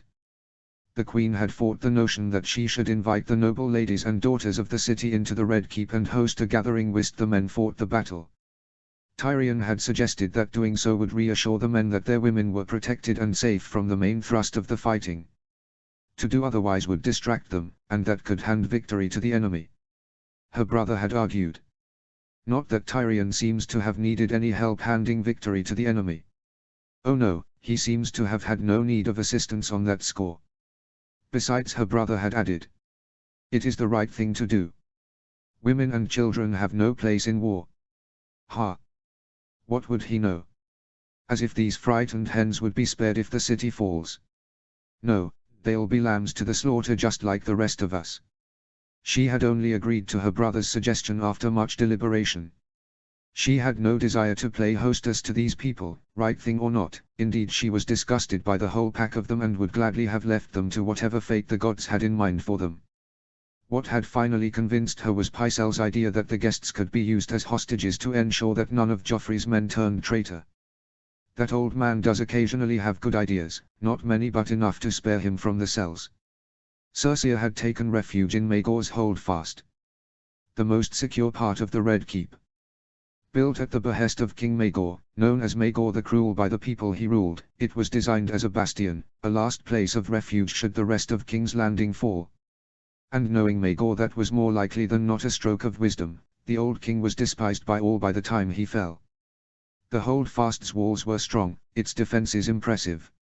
It truly was a castle within a castle. It would take an army to get us here. And if it comes to it, I shall put up more of a resistance fighting over this small keep than it seems my brother did when defending an entire city. She looked around her, taking in her surroundings. There had been no choice, given the number of people involved, but to host the gathering in the Queen's ballroom, its grandeur juxtaposed by the fear on display from the guests. No nobility on display here. The women and girls looked at her with bleak, mournful eyes. They have no idea what awaits them. However, their grim gazes reflected their knowledge that all was lost. With the walls breached, the city would fall. There was no hope of saving the majority of King's Landing. But there is hope for us. Cersei swayed slightly, fighting the effects of the wine. How many cups of that have I had? She fought for control before speaking. Do not be alarmed, ladies. Everything will be all right. We shall triumph against our foes. Some of the women nodded bravely, seemingly comforted by her words. More fool them. If they believe the city can be saved, then they haven't been listening to the reports. Looking over her shoulder, Cersei beckoned to a servant, the same girl who had poured her wine. The girl rushed over to her, still carrying the pitcher. If she spills any, I'll have her head. The girl made her way to her and curtsied awkwardly. The pitcher had been refilled after it had refreshed Circe's goblet, and the extra weight was causing problems for the girl. Her slender frame was unused to carrying whilst having to demonstrate obeisance at the same time. "I want you to get a message to my cousin Lancel," Circe said sharply, ignoring the predicament the serving girl found herself in. "Yes, your grace," the girl said, attempting another curtsy. The queen stopped her. "I can't bear to watch her do that again. Listen, girl, find him and tell him I need to see him immediately." The girl nodded. "At once, your grace." She paused, summoning her courage. But Circe whirled on her. She was unused to having her orders questioned, particularly by a lowly peasant. "But," she said sharply. The serving girl cowered. She dipped into an even lower curtsy. "Forgive me, your grace, but Sir Lancel may no longer be in the Red Keep." Her voice was suffused with regret and apology. "Oh, he's here all right, trying to raise troops to take back with him to the city walls." The thought fired her rage. "I have told him that the Red Keep's garrison stays where it is.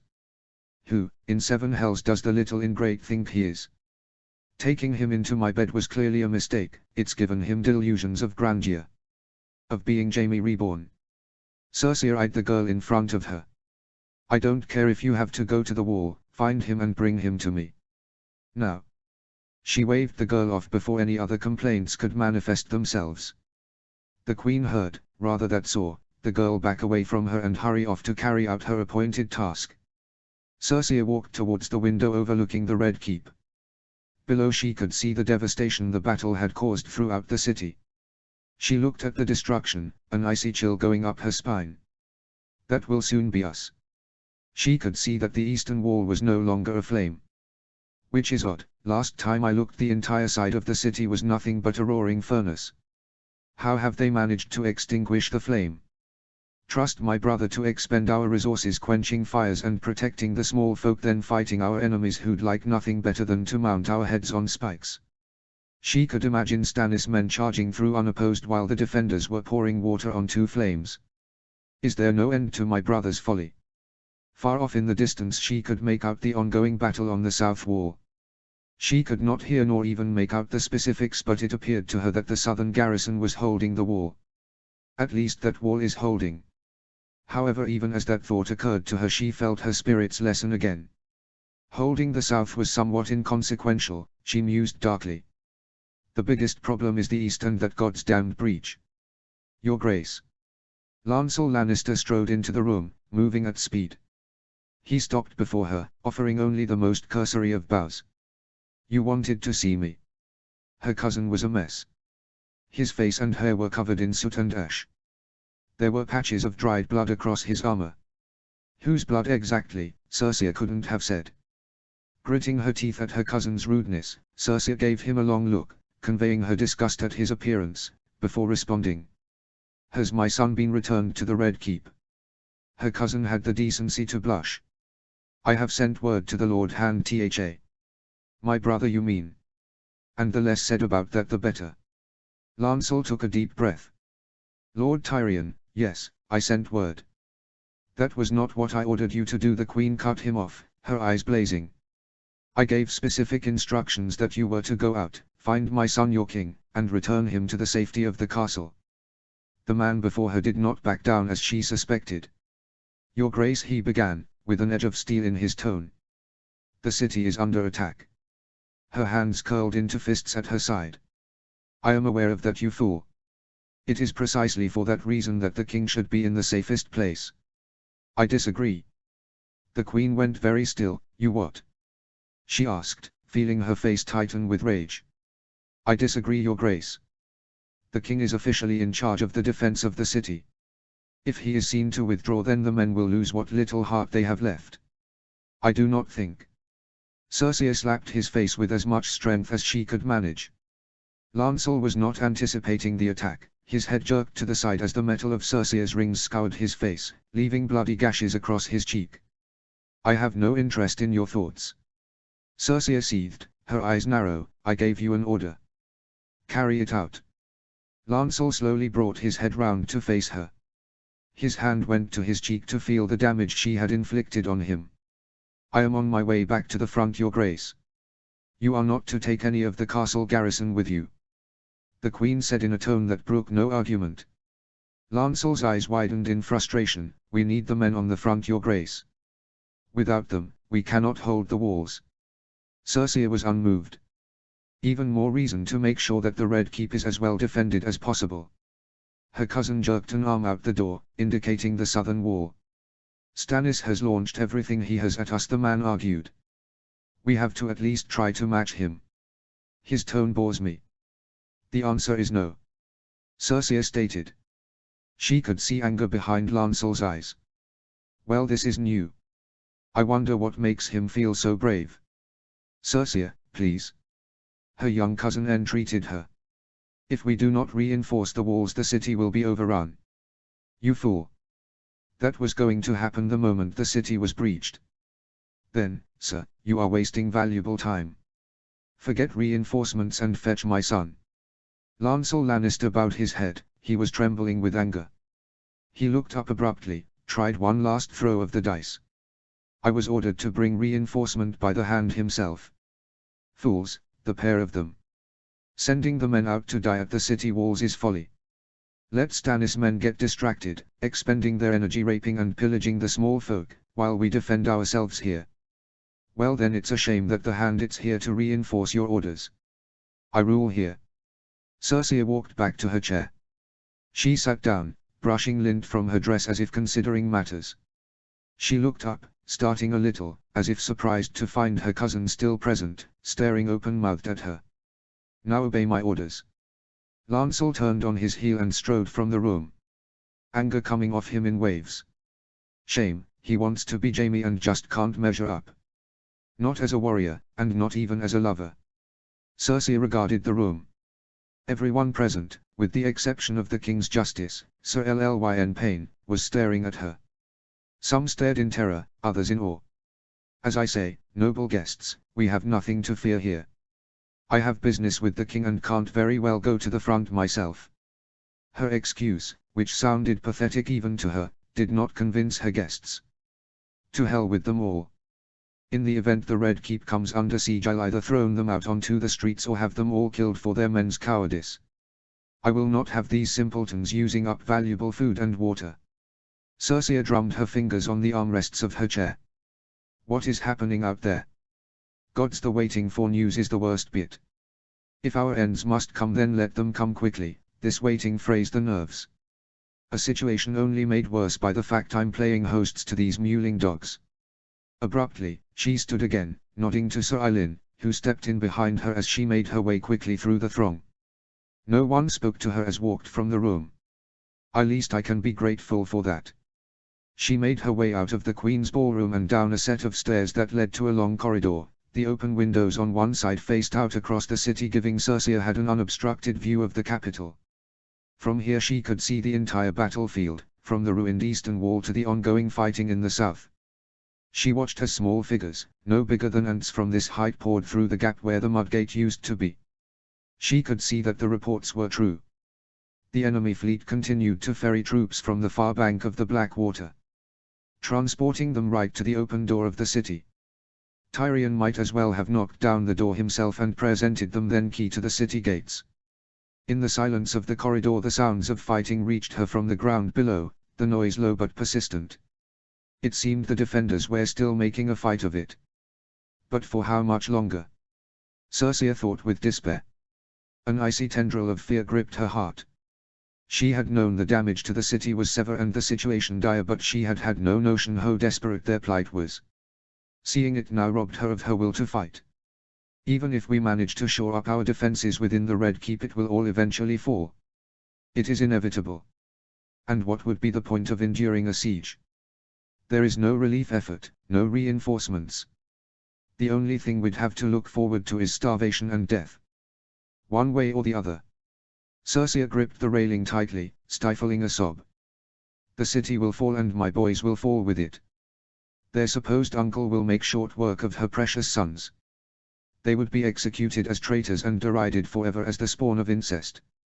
All the better for Stannis to solidify his claim. The queen knew her sons were marked for death. Even the belief that neither Joffrey nor Tommen were Robert's children would do little to stay the enemy's hand. Stannis will suffer no rival, blood or not. Should King's Landing fall, we will all be executed as fodder for the mob. The thought silenced her raging emotions. No. I will choose my own end. If we must die, let it be by mine own hand rather than as sport for these ingrates. Cersei whirled to Sir Eilyn. He stood exactly where she had left him. A living but silent sentinel that seemed disinterested in the world around him. Sir Eilyn. Cersei said in a calm, measured tone. Find Prince Tunman and bring him to me in the throne room. The mute knight did not respond beyond a nod. Not that I expected him to break into speech. He did, however, twist his head in an enquiring manner. The queen grit her teeth. I am quite capable of finding my own way there, she said dismissively. Find my youngest son, and the king if you are able. The king's justice nodded and then walked away, slipping into the shadows like a wraith. Cersei turned to glance out of the window once more, her heart heavy. It is over. Surprisingly, the thought calmed her. No more fighting, or struggling, just peace and calm acceptance. In an odd way, Cersei could almost thank her brother for sending Myrcella away. She, at least, would be spared the fate of the rest of the family. Cersei turned and walked along the corridor, fixed on her destination. As she reached the far side of the corridor landing, she heard a cacophony of horns rend the night air. She did not recognize them, but she supposed it made no matter. You're too late, Stannis. She smiled to herself. The lion decides its own end. She stepped through the doorway and into the darkness. Chapter 27, Margaery 4. Chapter text. The view of the river rushing past her window was an arresting sight. The water proving to have a hypnotic effect. Over the past few weeks she had spent a great deal of time in her evening and morning, the only time when she was really alone, watching the river. She found the steady flow calming, its effect either fortifying her for the day ahead or soothing away the trouble of the day she was leaving behind. In Highgarden, things had been different, life had been simpler there. The daily worries consisted of what she would wear and how best to satisfy the demands of her family, her father in particular. Life is more complicated now, Your Grace. The voice, soft as it was, awoke Margaery from her musings and forced her to focus her attention back on where it belonged. My apologies, Myra, she said, addressing her handmaiden without turning away from the window. My attention was elsewhere. Clearly, Your Grace. That did make Margaery turn. She turned away from her vigil and looked at her chief handmaiden. Myra Forrester stood before the queen, hands clasped in front of her. While her head was bowed, Margaery noticed that a smile pulled at the corners of her mouth. Bold this morning, aren't we, Myra? Margaery said, playfully. She crossed her arms while arching her eyebrows. Am I not paying sufficient attention to your liking? The girl curtsied theatrically. Well, no one is perfect, Your Grace. Margaery smiled and gave a dramatic smile. Very well. She faced the girl fully. What do you need of me? The girl came out of her curtsy. I was asking what you would like to wear today, Your Grace. The older woman indicated her silk shift. Is this not sufficient? Myra stifled a laugh. I believe more clothes is traditional, Your Grace. Margaery's face took on a look of mock outrage. Really? You believe so? She tutted softly. What a barbarous lot these Northmen and Rivermen are. Her handmaiden nodded. Absolutely, Your Grace, and I would know, better than most. However, be that as it may, as the Queen it is your duty to be properly attired. Ah. Well, surely, as Queen, I should be able to wear whatever I wish. You have that prerogative, Your Grace. Myra said. She made as if to turn away, then she looked back. But a very wise woman once told me that it was the responsibility of a lady to look her best and give everyone else an image to aspire to. Margaery smiled widely. She chuckled to herself. Why, Myra, I believe you have outfoxed me. The younger girl curtsied again. If Your Grace says so. I do indeed. Though some may accuse you of cheating, you've used my own words against me. Myra smiled innocently. We use the weapons we have at our disposal, Your Grace. Margaery laughed openly. Now you quote my grandmother. If you're going to quote from someone, your grace, Myra replied, dipping her head, her eyes sparkling, let it be from the best. Margaery held up her hand in defeat. Enough, Myra, I yield. Show me through your suggestions for the day. Her handmaiden indicated a number of dresses she had prepared as options for the queen. Absent a direct order from her mistress regarding a preferred choice, it was one of Myra's many responsibilities to do this each morning before the queen rose from her slumber. While the responsibility was onerous, the girl did not see it as a chore, more as an indication of the trust her lady had in her, that she was willing to be guided in such important matters. It allowed Margaery to focus on other affairs that was far more important. And the list of those particular issues was endless. As you instructed, your grace, we have removed clothing with the colors of either red or gold from your wardrobe, until such a time as the war is concluded. Myra indicated the selection. I've set aside a silver and green that I think may serve when you meet a delegation from House Blackwood this afternoon. Or a silver and blue that should do when you dine with Lord Edmure and the king's mother this evening. Margaery reached out and ran her fingers over the fabric of the silver and green dress. She was pleased that her instructions had been followed. Her marriage to the king had caused a stir amongst both the High Lords and the small folk of the Riverlands. It seemed that many were unhappy at the prospect of their new sovereign marrying a Southron lady. Though, the Northerners would be unhappy with their lord marrying anyone that wasn't a Northwoman. Had Catelyn Tully had to deal with the same whispers and sly glances when she became the Lady of Winterfell? I suspect she did. She understood the animosity, especially that of the High Lords. Robb Stark was of noble blood, a descendant of kings and the heir to the north. Under normal circumstances a great number of lords might have hoped, nay dreamed, that they may be able to unify their house by marriage to the power of Winterfell. They had been denied a generation ago when Lord Eddard had been forced to marry Lady Catelyn as the means to create an alliance to topple the Mad King. Now they looked as if they had missed out their chance yet again. What's more, with the Lord of Winterfell now also the king in the north, the stakes were that much higher. No, Margaery could understand the Bannerman's anger at her. Of course they conveniently forget that they now treat Lady Catelyn as a Northwoman. Now that is all but forgotten, they embrace her as one of their own. Margaery was determined to achieve the same for herself. Myra had told her again and again about the loyalty and steadfastness of the Northern Bannermen.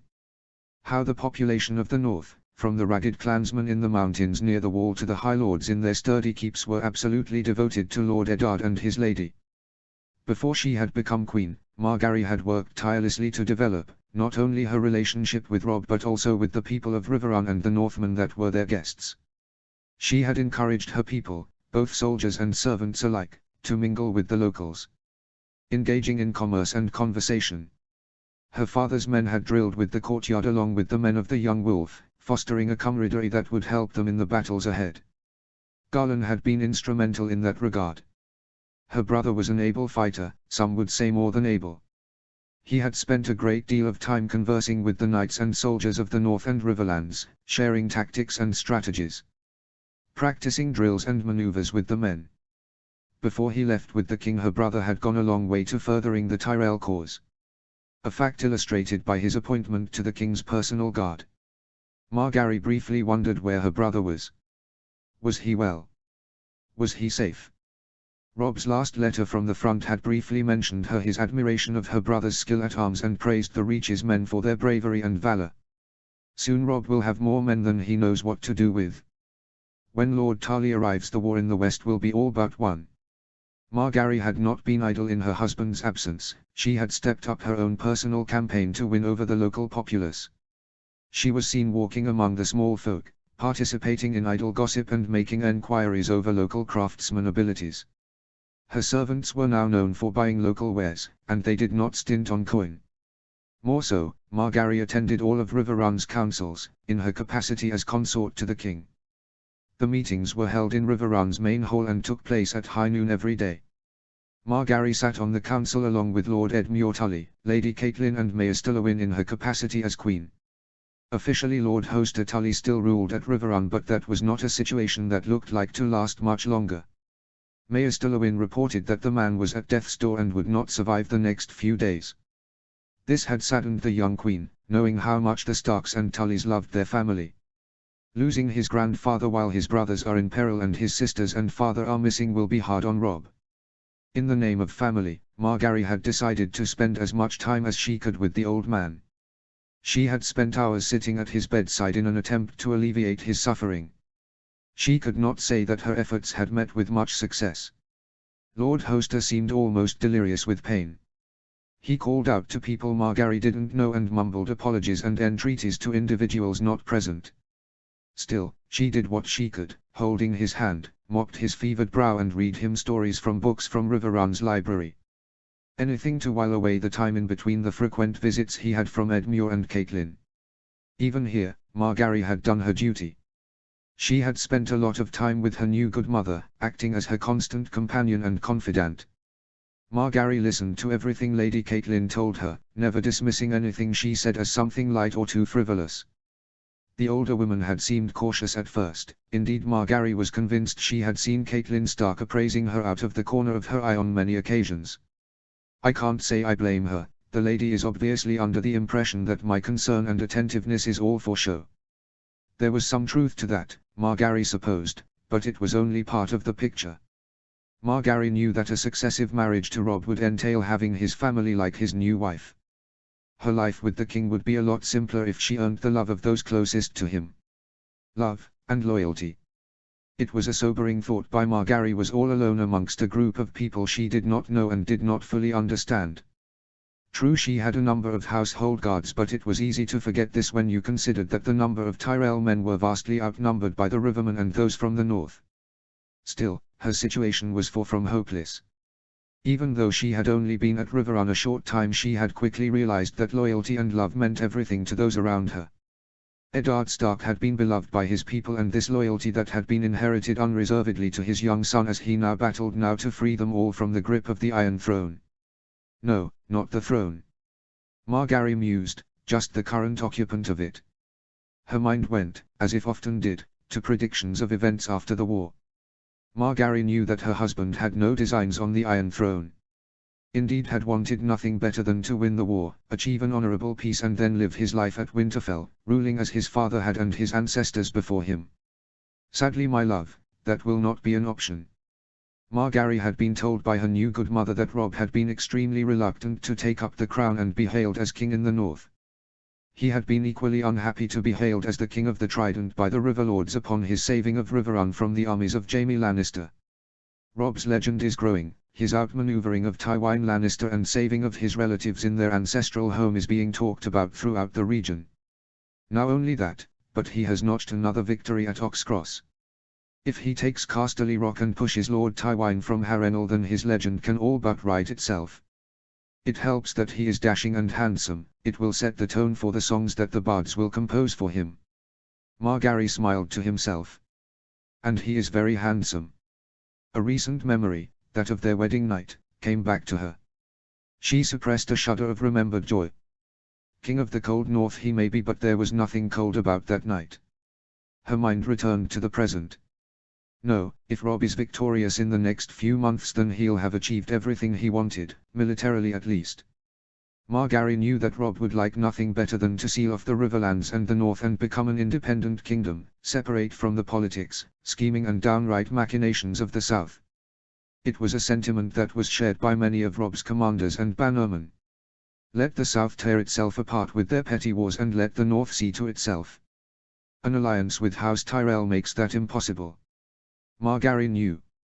Robb had accepted, in marrying her, that House Tyrell was now part of his kingdom. There would be no peace now until the Lannisters were absolutely defeated. The King of the North now controlled vast regions of the Seven Kingdoms, but they were situated at opposite ends of Westeros, split apart by leagues and leagues of territory that currently belonged to opposing forces. The only way to create a proper kingdom would be to conquer the land in between. That meant the Westerlands, at least, would have to be joined to Robb's kingdom. And after you've taken the Lannisters' homelands, it would be pointless to leave a Lannister king sitting in King's Landing. No, he will have to go as well.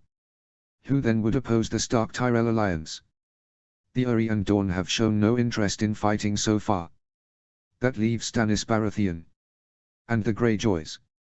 The Greyjoys. The thought quenched any feelings of triumph Margaery might otherwise have felt. Robb had been torn apart by news that the Greyjoys' forces were molesting the North. Northern honor had dictated that Robb head back to Winterfell immediately and deal with the interlopers. However, thankfully wiser counsel had prevailed, though it had been a hard thing for Robb to allow others to fight his battles for him. Nevertheless, the countering of the Ironborn Reavers had been assigned to the bastard son of Roose Bolton. Knowing what I do about Roose Bolton, I can only imagine the kind of son the man has. I would not want to be one of the Ironborn who unwisely stepped into the North's cold grasp. Not for nothing is the sigil of House Bolton the flayed man. Suppressing another shudder, this time a feeling of revulsion, Margaery turned back to more immediate matters. "This one, Myra," Margaery said, indicating the green and silver dress. "Today is a day where I will remind them all where their queen comes from. As if they'll forget that for a moment." Myra nodded and then busied herself preparing Margaery's bath, calling in servants who carried jugs of hot water to allow their mistress to bathe in relative comfort. As they poured hot water into the bathtub, adding herbs and fragrances, Margaery slipped out of her shift behind a screen. Naked she sunk into the water. She found the water pleasing to the touch and sighed as it began to soothe her skin. She relaxed her body as she reclined to allow the liquid to gently cover her. She idly played with the soapy water, raising her hand to allow the liquid to cascade between her fingertips and drop to the basin below. At Myra's instructions, one of the other serving girl knelt behind Margaery and began to slowly wash her hair. Other handmaidens began scrubbing her body, cleaning it as thoroughly as possible. The queen allowed her eyes to close. This was one of her favorite times of the day, where she could be herself and consider events and plan for the future. There were muted whispers as other tasks were being completed around her. No doubt her cosmetics and clothes were being prepared for the day ahead. Appropriate jewelry being prepared for her choice of attire. The new servants, those taken from among the small folk of Riverrun, were being shown their tasks by the more experienced girls. Margaery smiled to herself. In her home at least her plans were coming together nicely. As the activity went on around her, she allowed her thoughts to return to the future. There is no going back now. In his heart, she knew, her husband though, that he might yet avoid the Iron Throne. That this talk of ruling would only frighten and anger him. Robb has been raised to believe that the highest station he could ever expect to achieve was that of Warden of the North. The idea of being offered the entire realm to rule would have filled him with nothing but dismay. I will have to change his feelings on that score. Margaery indicated to her handmaidens that she was done with her bath. She gave them a moment and then stood abruptly. Working in unison, her servants quickly dried her with fresh-smelling linen. They then began the exhausting task of dressing their mistress and applying her cosmetics. Just another day begun with this tiresome, but necessary ritual. Margaery stood, her arms raised to shoulder height, gazing out the window as her handmaidens busied themselves around her. The quiet of the morning is over. It is now time for work to begin. She walked softly down one of Riverrun's many corridors, her guards and handmaidens trailing in her wake. At the moment her personal honor guard was made up of at least 9 of each of the principal regions under her husband's command. There were 2 each from the north, the Riverlands and the Reach. The better to encourage inclusion and the belief that all were equal under the king's, and thus her, rule. She had taken great care to choose them all, picking knights of both the large and small houses of the regions to share the honor amongst the king's followers. Margaery made her way through the hallways smiling and nodding to almost everyone she met. The servants and guards of the castle stopped and looked on her with a mixture of emotions. Some showed respect, maybe something close to affection, some seemed completely unimpressed. Others showed anger and hostility. Despite the mixture of the people's feelings, Margaery noticed that they all bowed to her, as befitting her rank. It couldn't be denied that the queen looked the part, radiant as she was in a long silk dress that glimmered in the afternoon light. Given time, I will earn their love. They will accept me as their queen. On occasion she stopped and spoke with a servant, talking gently, occasionally requesting that some small task be done. The rushes in her chamber need changing, fresh water was required. Small things but important nonetheless. She was careful never to issue a command, she just asked politely. Of course they rushed to obey all the same. Father would be appalled, of course. A queen commands, sweet daughter. She doesn't make requests like one of the small folk. Margaery smiled to herself. Father understands nothing. She could have had Myra or one of her other handmaidens attend to such unimportant tasks, but she wanted to speak to as many of the people as she could. An individual conversation with the new queen was something that they would remember for a long time. The queen rounded a corner and headed for the main hall of Riverrun. The footfalls of her escort echoed loudly as their metal-clad feet hit stone as they marched in time behind their queen. The large doors opened widely and admitted the party to the hall. The last time she had been here the room had been filled with revelers celebrating her marriage to Robb. Lords, great and small, had packed into the tiny place, each as eager as the next to be close to their rulers. Today, there was but one table in the room. It occupied the center, much as Robb's map table had when he had held his Great War Council some weeks ago. The number of people was also drastically reduced. Now there were only 2 people in the room. At one end of the table stood Lord Edmure Tully, his face red in anger, his hands spread on the wooden service as he argued with his other guest. While she could only see her from behind, Margaery would recognize her good mother anywhere. The woman's shoulders and back were taut and full of tension. She could imagine Lady Catelyn's face as she approached, picturing it as pale and cold. Robb's mother was known to have an icy temper, a woman more likely to destroy you with a look than rant and rave as her brother seemed to be in the process of doing. My. What have I stumbled on here? Forgive me, mother, good uncle. Margaery said, full of contrition. I thought I was to dine with you this evening. Catelyn Stark turned to view the newest addition of her family. As Margaery had predicted, the older woman's face was pinched, as white as the purists know. Her hands were tucked into the thick folds of her skirts as she scrutinized her son's wife.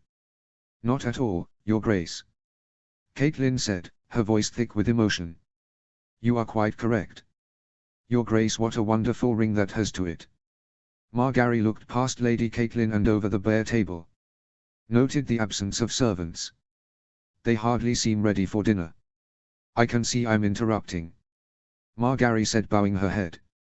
Though she may be queen, she was conscious that this was not her home and the need to keep the Lady Catelyn's goodwill was paramount. She made to leave. Perhaps we could dine a little later. Not at all. Catelyn Stark indicated a chair in the middle of the table, set at equal distance between Edmure and herself. Please join us. 7 Hell's Cat. Edmure cried, his frustration palpable. There's no need to bring the girl into this. Catelyn's head snapped back to fix her brother with a withering stare. That girl is the queen, Edmure. The consort of your king. Catelyn's head titled to one side. You will treat her with the respect she is due. Edmure Tully stared open-mouthed at his sister. For a moment there seemed to be a battle of wills between the 2 siblings. Eventually, inevitably, Catelyn won and her brother's eyes dropped to the table. My apologies, Your Grace. Margaery turned to nod her head at Myra, who was, as always, within a short distance of her mistress. Heeding the unspoken command, Myra indicated to the rest of the Queen's party, who quickly exited the hall the way they had come. Within a moment they were alone. Just the 3 of them. Margaery let a brief silence fill the room. Edmure lifted his head in expectation, clearly unnerved by his queen's silence. The queen walked to sit in the chair that Lady Catelyn had indicated. She sat herself before looking at Lord Edmure. It's quite all right, my lord, she allowed a smile to touch the corner of her lips. I am still getting used to being queen myself. Edmure nodded, seemingly in gratitude. He breathed deeply for a moment, as if composing himself. He made as if to speak, but Margaery got there first. Can I ask you both, what the matter is? Has there been word from the front? Please say all is well. I could not bear it if anything has happened to Robb or Garlan. Catelyn Stark cleared her throat. There has been no word from the Westerlands, Your Grace. Beyond what we received last week. And that contained nothing but instructions from the king, and a personal letter from him to me which was meant for no other eyes but mine own. Margaery adopted a look of confusion. What then has caused such consternation? Her good mother shot a contemptuous look at her brother. It would seem that the king's instructions have been ignored, Your Grace. Edmure Tully slammed a fist onto the table so hard, Margaery feared he'd either broken either the wooden surface, or his own hand. I have ignored nothing. Nothing, cat. Catelyn snorted, What else would you call having the king's instructions in hand, and then deciding on a different course? Her brother shook with anger. The king has charged me with defending the Riverlands. That is exactly what I have done. What I mean to do. His sister was unmoved. Robb charged you with defending our home, not to go riding around the countryside playing war against the Mountain. The Mountain. Margaery knew that anywhere Tywin Lannister's most fearsome retainer rode, trouble was sure to follow. Clegane is a mad dog. Edmure shouted. I had no choice but to repel him from our lands. The young riverman stared askance at her. What would you have me do, sister? Allow that fucking madman to ravage our land unopposed? Robb's orders. Robb isn't here. He's off pretending to be Aegon the Conqueror in the Westerlands. Edmure's breathing was ragged and irregular, his face the deepest red. I have to defend my people. Catelyn paled even more than she had before. To make up for your previous defeat, you mean? Her brother glared furiously at her, his eyes small pools of fire. The young lord balled his fists on the table. That is not what I'm doing. I am charged with the defense of the Riverlands. I have no other concern. To say that I'm trying to avenge a defeat is nonsense. This isn't what this is about. That is exactly what this is about. Catelyn said, cutting him off curtly. You want to make up for losing the opening stages of the war. For losing to Jaime Lannister. To redeem yourself in the eyes of the people who know, full well, that defeat and slavery were upon them. Had it not been for Robb. Fuck Robb. Edmure shouted, his anger overwhelming his reason. I won't be spoken to like this, Catelyn. Not by you, not by anyone. No one will stand there in my own hall and say I didn't defend my people. This is Father's hall.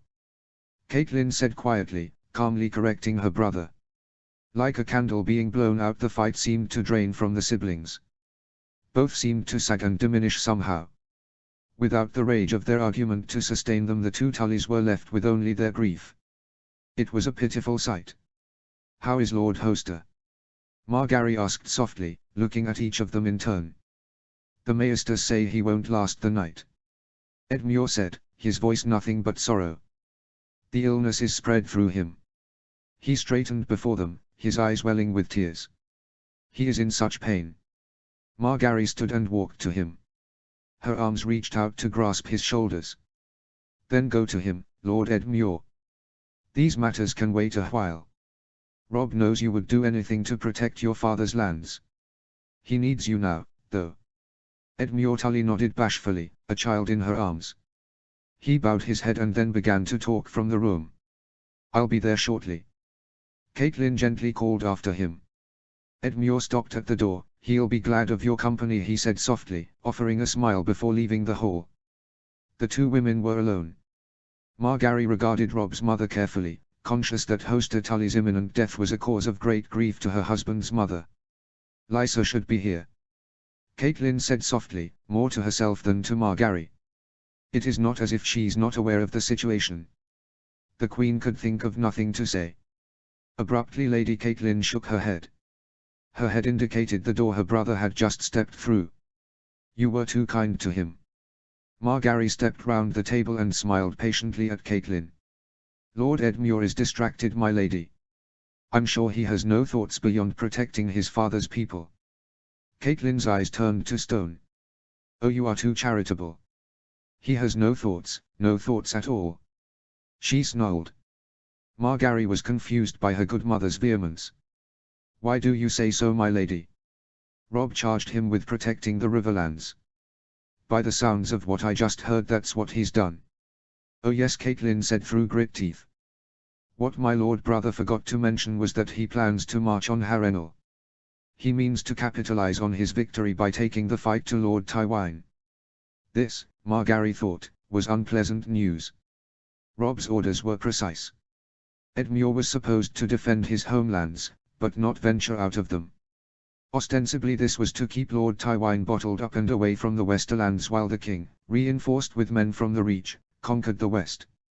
Margaery believed though that this served a secondary purpose. It prevented Edmure from getting delusions of grandeur and launching himself on a campaign to reclaim his honor. Evidently Robb's orders have failed in that regard. He means to attack Lord Tywine? Margaery asked. Would that not be a violation of the king's command? Catelyn scoffed. He means to, all right. And he's come up with a pretty reason for doing so. She crossed her arms in front of her chest. Apparently, since Harrenhal is within the Riverlands, there is no reason why we should not fight Lord Tywine and reclaim the land. Harrenhal used to be the seat of House Went, who served as my father's bannerman.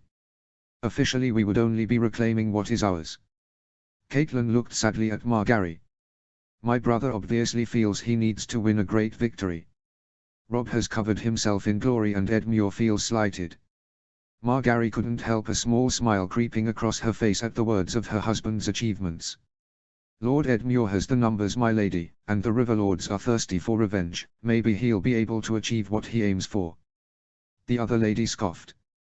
More likely Lord Tywine will run rings around him, give him the slip and head west unhindered to take Robb's forces in the rear. Catelyn sighed. Try as he might, my brother is no commander. The smile vanished. Perhaps you could write to Lord Brynden and have him reinforce your brother. The warriors north of the Trident could be of great use to the Riverlords. Plus the presence of the Blackfish would provide a more balanced, experienced hand at the head of the army. Catelyn sighed again. My brother has written to our uncle, but it will likely avail him nothing. My uncle will not move without orders from my son. Margaery nodded slowly, thinking through the implications. Maybe Lord Edmure can still rout the Lannisters. She said slowly. Catelyn tutted angrily. He might have done if not for the Freys. Again, confusion reigned in Margaery's head. The Freys. My brother. Lady Stark grit her teeth in anger. Has granted the request of Lothar Free and his brother to march their forces back to the Twins. Margaery remembered the two Free brothers and repressed a shudder of revulsion. I thought they were left here at your brother's command. And only after Edmure Tully had convinced Robb that he would keep an eye on them. The Freys have been a thorn in our side since before the wedding. They were. Catelyn said curtly. But Maester Lewyn tells me they made a compelling case that they should be allowed to defend the north of the Riverlands from an assault by the Greyjoys. At the younger woman's stare, Catelyn went on. Apparently my brother has no faith that Lord Bolton's bastard will be able to defeat the Ironborn invaders. He was convinced that we need a suitable force in the north of our territory to defend against them. Fool. Even if the Ironborn headed south, there is no way they could take the Twins before reinforcements got there. Perhaps, Margaery said slowly, choosing her words with care.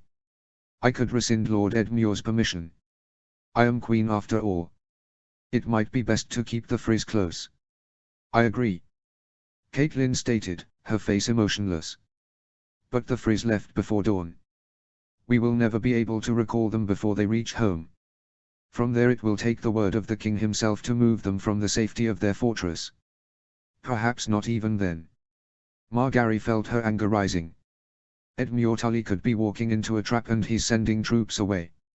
Robb should never have left him in charge. Chapter 28, Robb 3. Chapter text. He spun in his saddle, sword raised, to block the downward swing of his enemy. The weapons clashed with the sound of steel against steel. The impact jarred his sword arm with such force that he was almost unhorsed. He grit his teeth and pushed back against his foe, but the effort availed him nothing. Abandoning his initial plan, Robb dropped the reins of his horse and went for the knife at his side. In one fluid motion he unsheathed the small blade with his left hand and, with the same movement, thrust it into his opponent's face. The dagger glanced off the other man's helm, failing to cause any injury. Luckily, the flash of metal and impact on his face made his opponent recoil. That was all the opening Robb needed to sway back in his saddle and stab the man through the side. The sharp blade, honed through many hours of diligent work by Robb's squire, pierced the enemy's armor and buried itself in the flesh inside. The man groaned in pain, the sound amplified by the metal helm. Robb pulled at the sword from where it had become embedded in the man's side. It was not an easy task. The sword was stuck tight and Robb was off balance, swaying back and forth from atop his horse.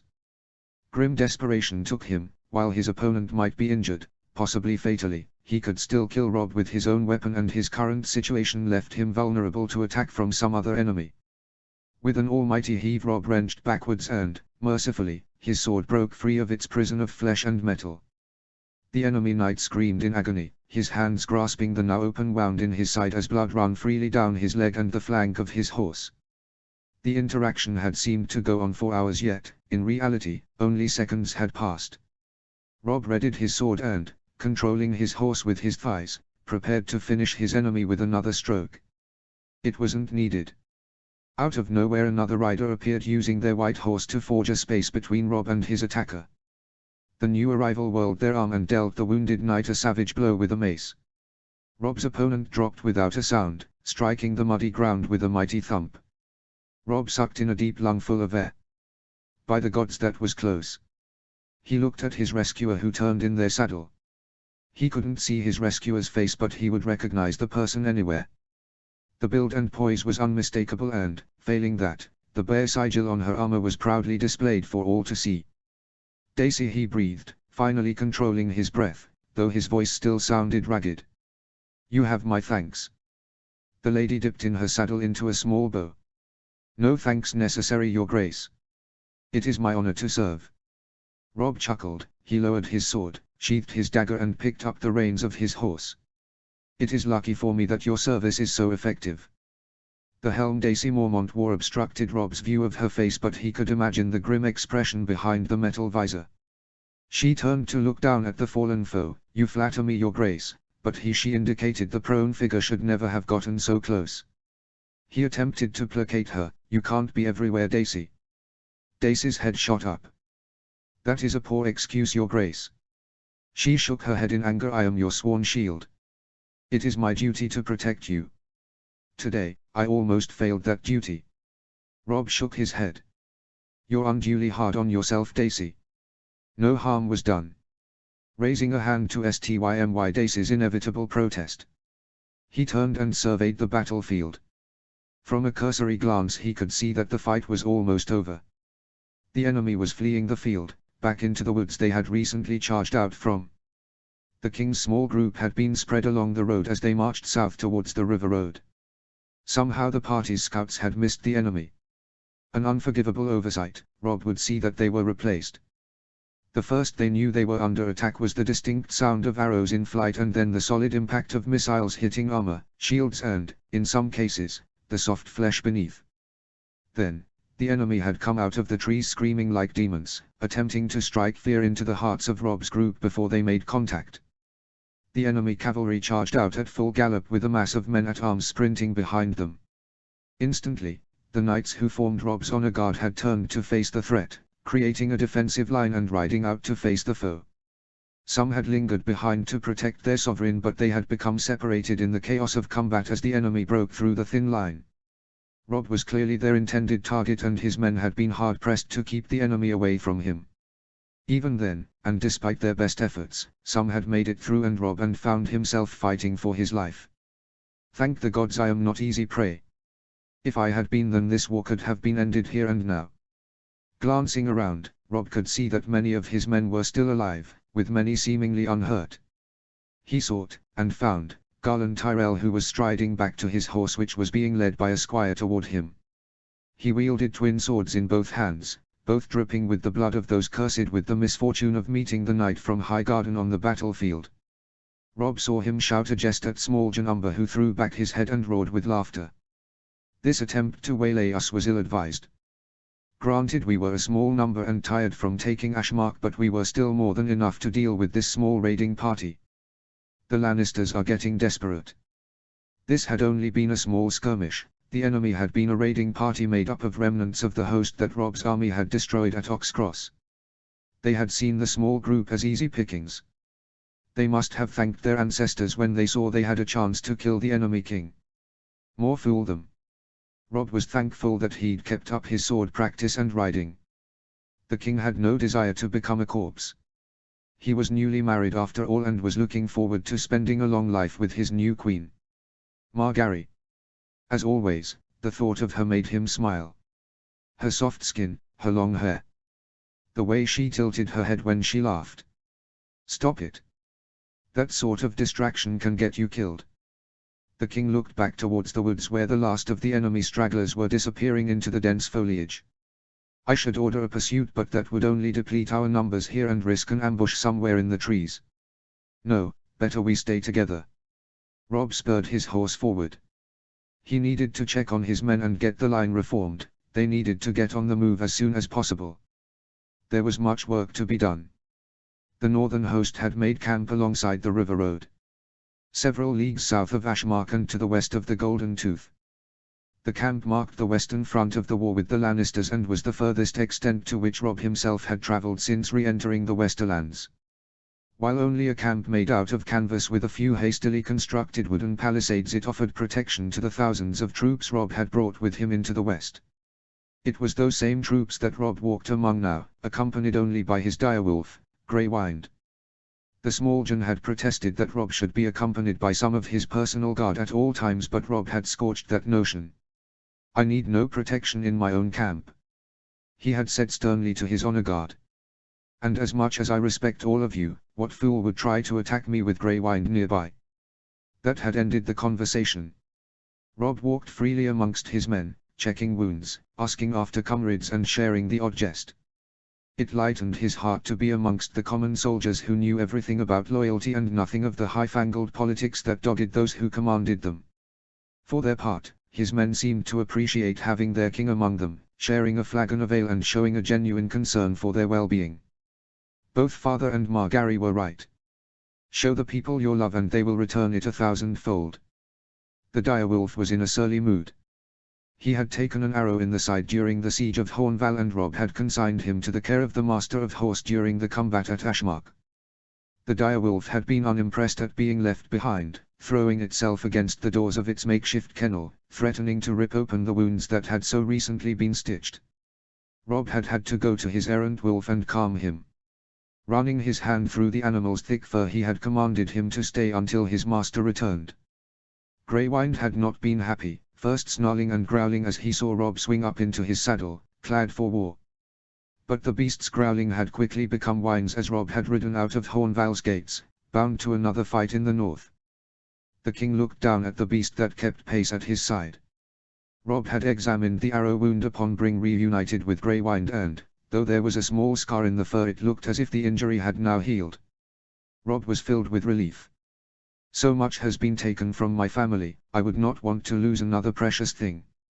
Occasionally the wolf would look upwards at Rob, reproach in his eyes. I missed you, boy, he said gently, removed his glove and, bare-fingered, stroked the top of the wolf's head, cupping his long ears between strong calloused fingers. Grey Wind growled appreciatively. He was clearly still unhappy about being left behind during the fight, but that was not enough to prevent him from demurring from Rob's touch. If only others were so easily placated. Rob, though, a sour memory coming to the forefront of his mind. I have been in the field the longest. Lord Carstark had raged, his face red with indignation. How is it that I am to be left behind to nursemaid some bastards of Lord Brax while you lot get to continue the war? You besmirch the honor of my family. Carstark lowered his voice to a harsh whisper. Of my sons. Rob looked coldly at his bannerman. This was serious. Here he could see the need for revenge he'd been warned about by Roderick Forrester. My lord, I swear to you, Rob has said in a measured tone. Taking Ashmark will just be the beginning. There will be plenty more opportunities for honor before we're done. And for revenge. Lord Carstark had opened his mouth to make a reply, but the great John got there first. The giant of a man lay a mighty hand, now minus 2 fingers courtesy of Grey Wind, on Carstark's shoulder. Come on, big man. The great Jon smiled gently. Do you think that Hornval and Ashmark will be all we intend to take? Pretty soon we'll be at Casterly Rock and you can have justice for Torren and Eddard by casting Lord Tywin's seat into the sea. Justice. More like revenge.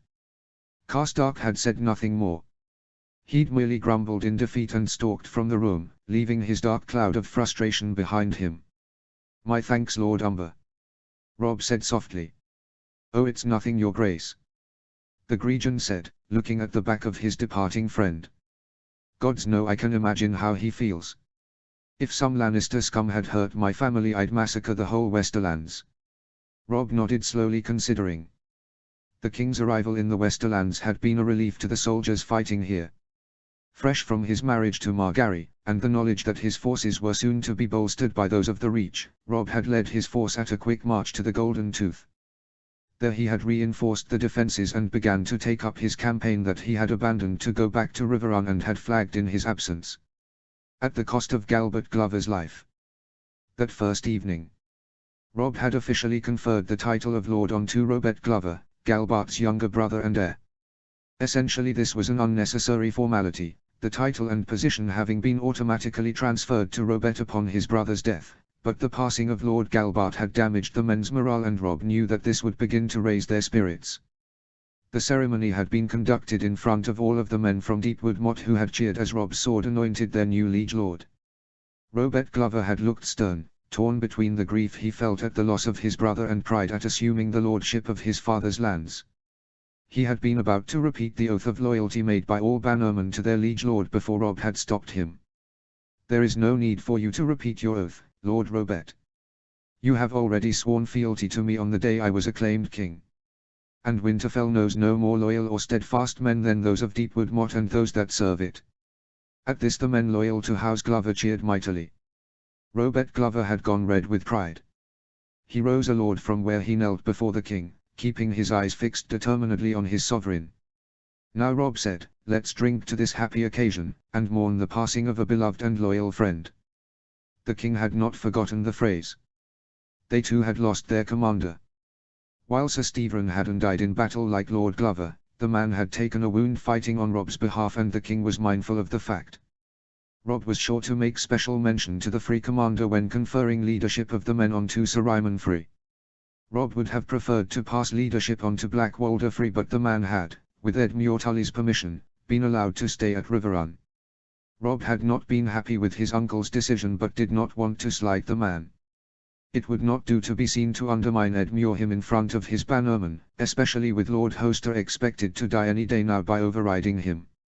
So Black Walder stayed in the east and Sir Ryman had command. Robb had looked over the man as he knelt before them. The sight in front of him filled him with misgiving. Sir Ryman was a portly man and a poor choice to replace Sir Stephen. But Robb had been left with little choice. The man was Stephen's oldest son and now heir to the twins. "I won't let you down, Your Grace," the kneeling man had said solidly. "I have no doubts of that." Robb lied uneasily. In truth, perhaps it was better that Sir Ryman was in charge and that his men had been kept fighting here in the Westerlands, far away from the Frees at Riverrun. Robb was wary of the dark glances he'd been getting from Black Walder and Lame Lothar. They had made it abundantly clear to all that would listen that they were unhappy at Robb's marriage to Margaery. "A slight on the honour of our house" is how Black Walder put it. "You cannot take what does not exist." The next morning, Robb had led his host south to Hornval and conquered it, reinvigorating the troops and the entire western campaign. The king in the north had returned to the field. Robb arrived back at his tent at dusk. The guards stood as straight as their spears as Robb smiled at them. He bade Greywine to stay and then pushed the canvas aside and entered the tent. Before him were his principal lieutenants, Glover, Sewin, Marndaly and the Great Jon.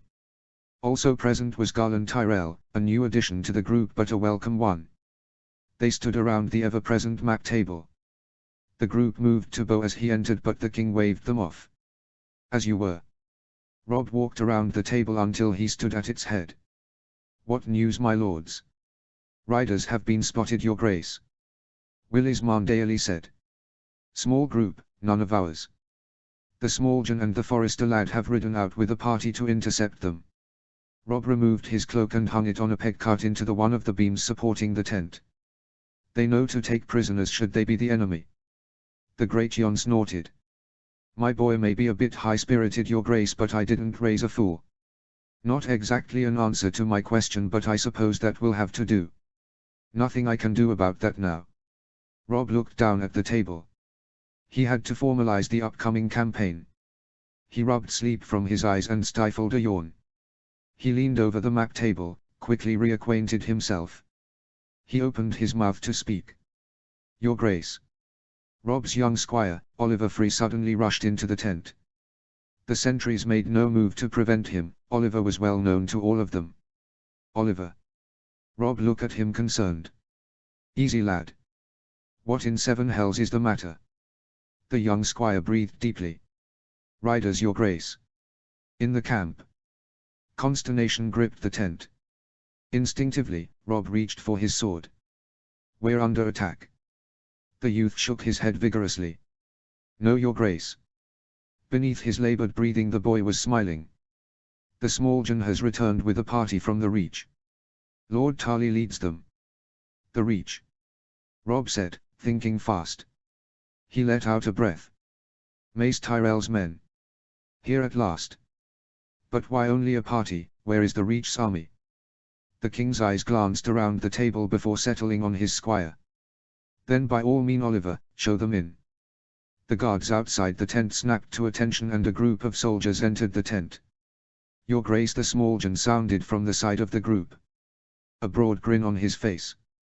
May I present the Lords Tarly and Merryweather along with Sirs Loras Tyrell and Sir Garth Hightower. Rob felt, rather than saw Garland stiffen at his side. An odd reaction. You'd think he'd be glad of the sight of his father's men. And surely seeing his brother would be a welcome sight. He had no time to puzzle this out as 4 soldiers, liveried in green, entered the tent and bent the knee as one. There was a dull thud as their armored knees struck the floor in unison. The men kept their heads lowered, not making eye contact and seeming not wishing to speak until spoken to. Such courtesy to man they've never met. Rob offered them a warm smile. My lords, good sirs, you are most welcome here. He walked around the map table to stand in front of the new arrivals. Please rise. Your grace, the man in the middle spoke, not raising his eyes. We cannot. Rob was puzzled. Are you injured, my lord? The man in front of him smiled grimly. The torchlight reflecting off the man's plate armor and the colossal great sword strapped to his back. No, your grace. But we cannot rise until our offer of fealty is accepted by our king. King. As always, Rob struggled with the notion of obeisance that people offered a sovereign. I am just a man like any other. Still, he supposed the formalities must be observed.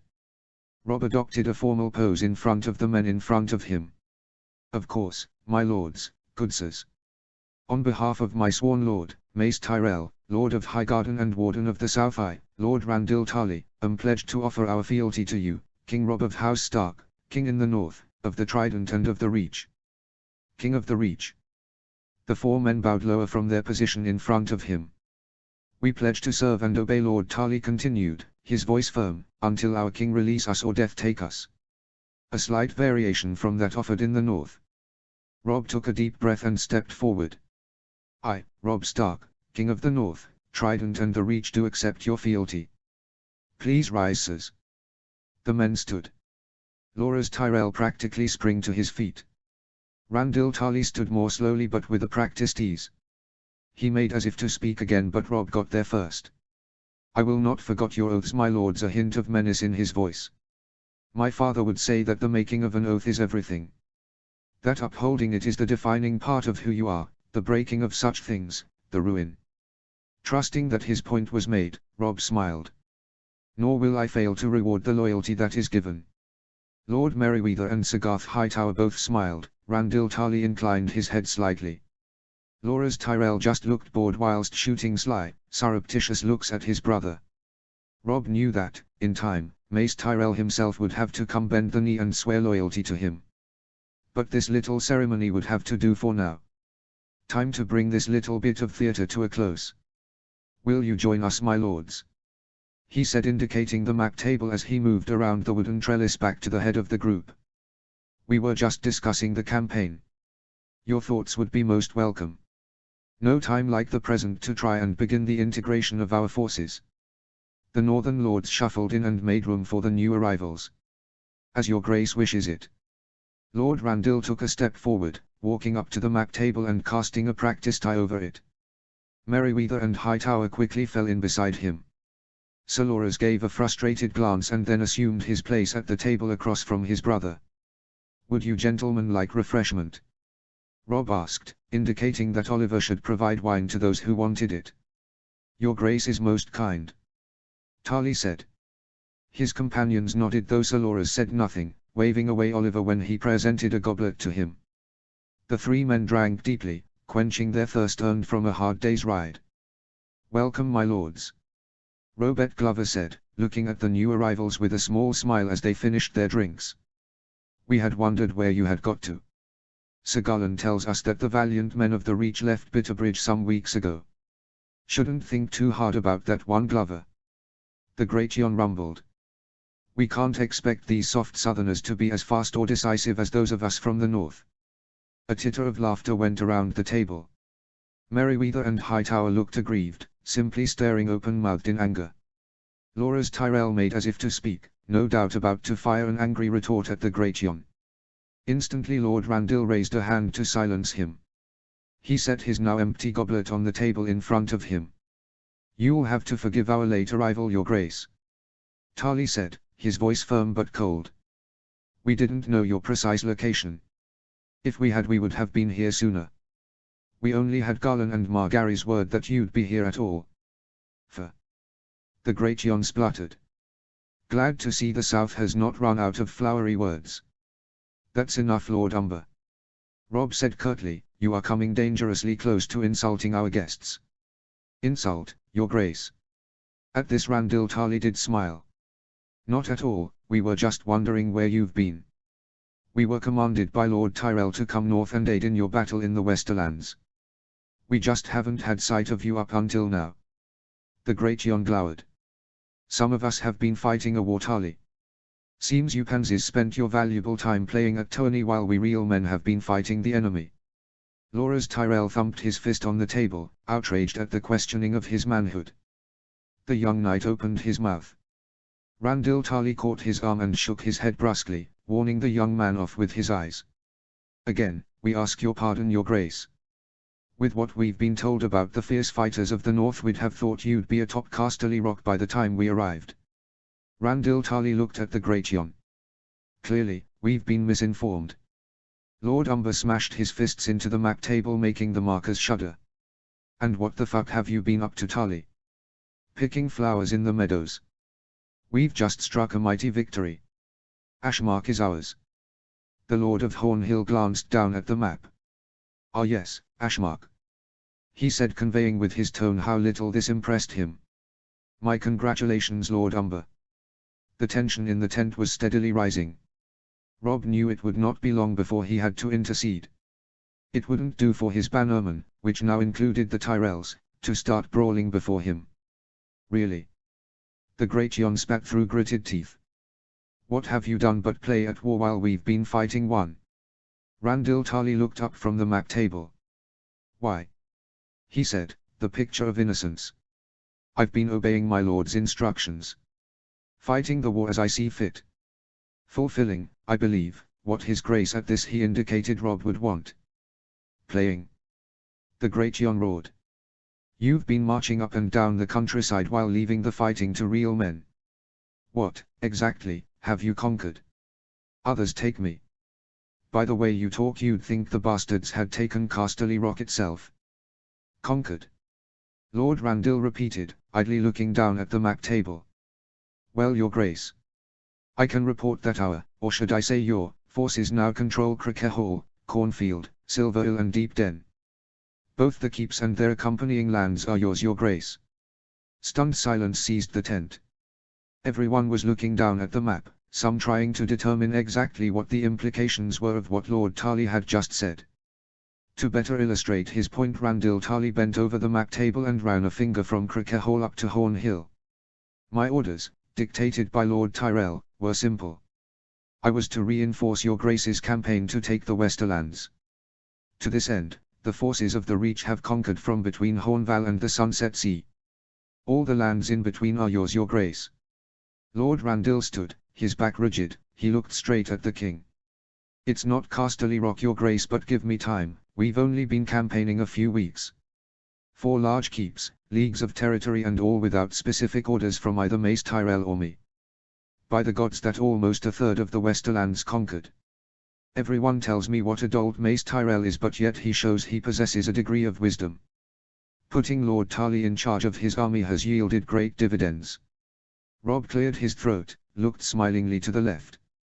"Well, that answers your question, Lord Umber.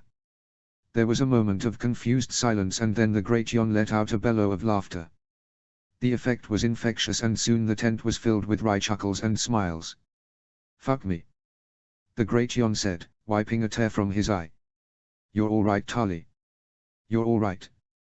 How gratifying," Lord Tarly said, his voice cold. The man's stare did not move from Rob's face. The king knew he was being evaluated. That Lord Tarly was watching and weighing him, and that the next few minutes would be crucial to either beginning to earn the older man's respect or to lose it completely. Rob got the impression that if he lost Randil Tarly's regard he would never regain it. This man is as cold as ice. He would have been at home in the north rather than the sunny climes of the Reach. "The men of the Reach have done us a great service," Rob said evenly. "We must move to capitalize on the opportunity their valor and quick thinking have granted us." There were nods of agreement from around the table. Rob looked at Randil Tarly.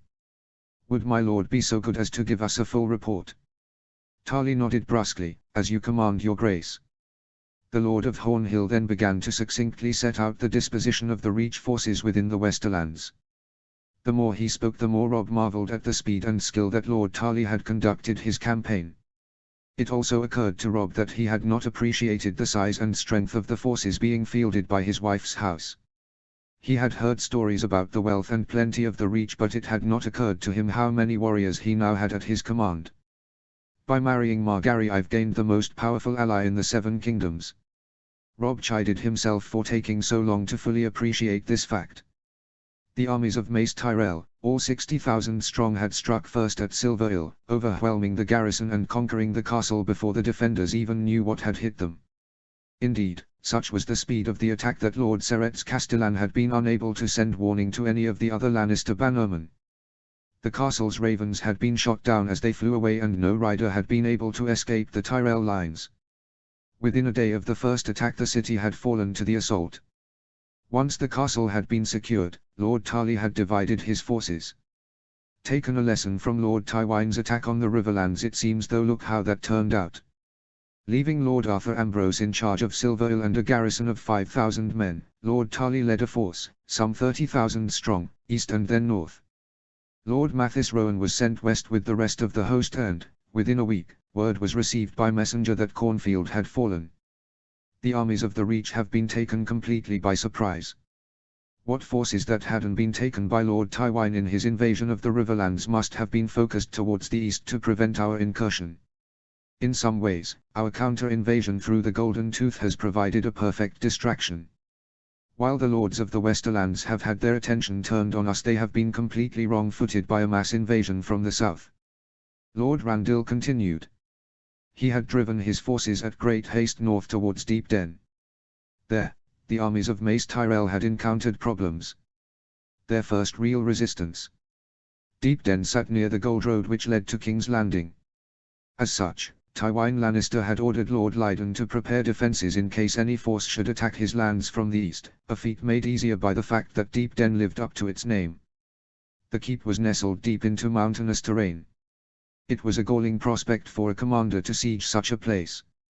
Not only was the location easily defensible, but Lydon had had several months to prepare his forces for an attack, an action that took to increased urgency when word arrived about the Kingslayer's capture, Lord Tywin being trapped at Harrenhal, and the defeat of the Lannister host at Oxcross. Randil Tarly's host had been undaunted. The army had made camp a little way down the hillside and had quickly reconnoitred the area. Then, over the course of a single day, the outposts and scouts belonging to House Lydon were disposed of, thereby isolating the castle from the outside world. Tarly ordered his men to quickly encircle the keep and prepare for an all-out assault. That night, under the cover of darkness, the men of Hornhill, commanded of Lord Randil's son and heir, Daikon, scaled the stone walls using ropes and iron hooks. Daikon Tarly aimed to reach the castle gates and open them to their waiting allies outside. Unfortunately, the best-laid plans can often be confounded by the smallest of things. Oftentimes simple bad luck could foil the most foolproof of schemes. On that night a guard, overcome with lust for his favorite serving maid, had abandoned his post and had made for his bedmate's hovel by the castle wall. As distracted as he was, the man could not fail to see and hear the sounds of Tarlis men as their hooks caught the ramparts, nor of the soft sounds of dying men being viciously stabbed to death on the walls. The alarm had quickly gone up and, though the men of Hornhill had won a purchase on Deepden's walls, the defenders quickly awoke from their slumber and attacked the interlopers.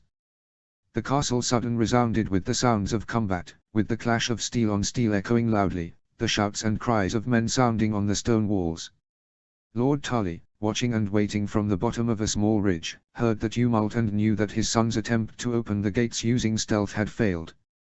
With gritted teeth he calmly ordered a mass assault from the men waiting outside. The besiegers assaulted the Deepden all at once. A makeshift battering ram, fashioned from a fallen tree, was hoisted into position and used to attack the castle gates. More grappling hooks were brought out and men began to climb at multiple points along the wall. Within a short space of time it was the defenders who were outnumbered. They could not repel the outside attack while there were already men inside the defences.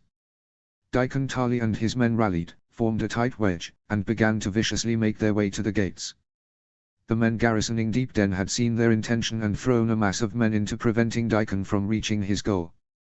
After an hour of heavy fighting, Dickon and a small contingent of men broke through the defenders and reached the gates. Within moments they had large wooden doors and men poured into the castle. By sun-up the castle belonged to the attackers. The majority of the garrison had been slaughtered in the heavy fighting. Amongst the dead was Lord Lydon, who had led multiple counter-assault against the invaders before being felled by a spear that pierced his groin and spilled his life's blood onto the ground around him. Even with his life fading, the man had continued to strike at the Reach soldiers around him until his sword slipped from his grasp and his attackers enveloped him, their blade running red as they struck the already dead noble again and again, punishing the corpse for the man's defiance in life. By the time Dickon reached them there was nothing left of the castle former master. Lord Tarley had been urged by some of his lieutenants to massacre the population of the castle, a message to others not to resist the might of Highgarden, but Lord Tarley had resisted their bloodlust. It is for the king to decide who lives and who dies when the battle is won, he had said to his men. No one had objected to his command. At this Lord Tarley looked at Rob. "Did I err in my command, your grace?" Rob paused, looking directly into the eyes of the older man. "No, my lord, you did not. I will not kill people simply because they oppose me and fight for their homes. Any that surrender and bend the knee will be spared. Apart from Theon Greyjoy. If he is alive and responsible for events in the north, I'll take his head from his body myself." Randil Tarley paused for a moment, regarding the young king. He nodded briefly to himself and then continued his report.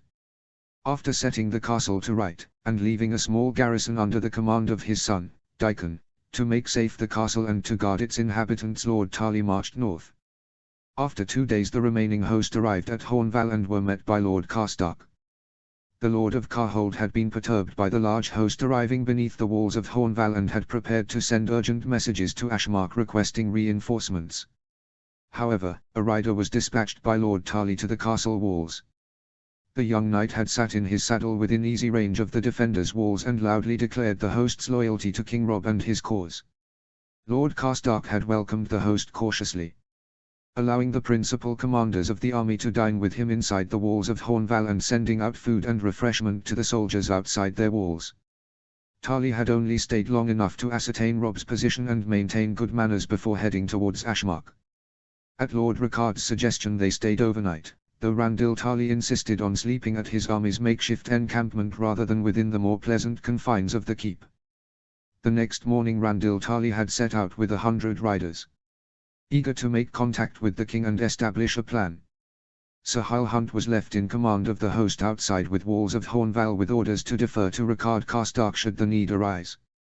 The small host had only gone a few leagues before a messenger caught up with them to report that a raven had arrived at Hornval. Cricker Hall had fallen to Lord Rowan's troops. It had happened over a week ago. Lord Randil said, somewhat apologetically. The lines of communication have been stretched thin as the army has marched. Though thankfully with the current catch of castles under your grace's control we can use the enemy's own ravens against him. Forgive me, my lord. Lord Glover asked carefully. But we had heard that Cricker Hall was well defended. How did your forces, which were mainly in the east, able to accomplish that? The Lord of Hornhill smiled grimly. Ah, your grace, there is something else I should have said. Since we received Queen Margaery's letter informing us of the alliance between houses Stark and Tyrell, not only has Lord Tyrell dispatched an army through the Westerlands, but he also commanded the fleet to offer support as well. At this, Sir Garth Hightower spoke up. Lord Paxter Redwyne has command of Highgarden's fleet, your grace. He set sail from the Arbor as soon as Lord Tyrell's order reached him. By happy coincidence the fleet happened to be passing Cricker Hall at the time Lord Rowan was making preparations for a siege. Lord Redney sent raiding parties ashore on long ships. Cricker Hall has oft been attacked by the seas and was prepared to repel us. Sir Garth smiled broadly. However, it seems that they weren't expecting an attack from the east as well. Our host was able to attack Cricker Hall from both sides, they didn't have a chance. Tarly pointed at the map, clearing his throat. The commanders of the 4 castles taken by our men have had orders to repair the castle's defences, should they be damaged, and be ready to march at your word. Leaving at this, Lord Randall smiled humorously, enough men to make sure we maintain control of that which we've conquered. Lord Redwyne, he went on, has reprovisioned his ships and, at last word, is preparing to make his way up the coast at his grace's command. Lord Tarly finished his report. He straightened to attention, the image of a perfect soldier, and looked expectantly at the king. The tent filled with an eerie silence, only the gently flapping of the canvas in the breeze and the distant sounds of the encampment gave life to the company. So, here we are. Robb thought, regarding the group gathered around him. Men of the north and south come together for common cause. At the risk of repeating myself, Robb said, looking over his new commanders, you have performed a great service to our cause. Lord Randall said nothing, he merely bowed his head in acknowledgement. The decision, Robb said, looking down at the map in front of him, is what we do now. Lord Robert Glover cast a surprised eye at the king. Surely, your grace, we don't need to change your plan at all. The man cast indicated the map. Indeed, Lord Randall's men have ensured that our plan will be an even greater success than previously hoped for. Glover's got it right, your grace. The Great Jon said dismissively. With the Reach's victory in the south, we'll smash what's left of the Lannisters. No doubt. Robb said thoughtfully, studying the map. And yet. There was a tense silence. After a brief moment the Great Jon cracked. And yet what, your grace? He said, his face showing his exasperation. The south of the Westerlands has fallen, if we take the north then the buggers are done for. Perhaps. Robb looked up suddenly. Lord Tarly, he said, addressing the man before him. What would you advise? There was a disbelieving gasp from amongst the Northmen present. Robb shot them all a warning look. Not here, my lords. For his part Lord Tarly looked unperturbed. Well, your grace, he replied, weighing his words. It seems to me that any invasion of the west is incomplete while Casterly Rock still stands. Casterly Rock? Lord Serrin said, his mouth open in shock. He turned to the king. Your grace, in all our plans we never talked about assaulting the rock itself. No, my lord, we did not. We did not have the men. But things are different now. Very different. He raised a hand to gainsay any other interruptions. Before you continue, Lord Tarly, perhaps you should be informed of our side's situation. Robb looked to his right. For the benefit of our new friends, perhaps Sir Garland would be so good as to lay out our current position and plans. Garland Tyrell pulled himself to attention, as you wish, your grace. He looked at his father's men. As Lord Umber has informed you, Ashmark has fallen and is now being garrisoned by the forces of House Free. This allows us to control the majority of the mines in the northern Westerlands, cutting off the Lannisters' main source of gold. Don't remind me. Robb thought. Ryman Free practically dribbled when I told him he'd be responsible for Ashmark. The thought of all that gold almost unmanned him. The young knight pointed at the map. We shortly intend to assault the crag in the north, thus securing our rear. Lord Merryweather cut in, his tone betraying his annoyance at what he was being told. Forgive me, Sir Garland, but what then? Taking Ashmark, Hornvale, maybe even the crag, is all well and good, but surely you'd be better off attacking the central part of the Lannister territories. Merryweather looked puzzled, his brow furrowed. Surely it would be logical to attack Sarsfield. After Oxcross there surely can't be much by way of resistance. Garland Tyrell looked angrily at the other man. Resistance has been heavy, my lord. Both Hornval and Ashmark put up a defiant resistance of our attacks. Garland's voice became laced with anger and a touch of regret.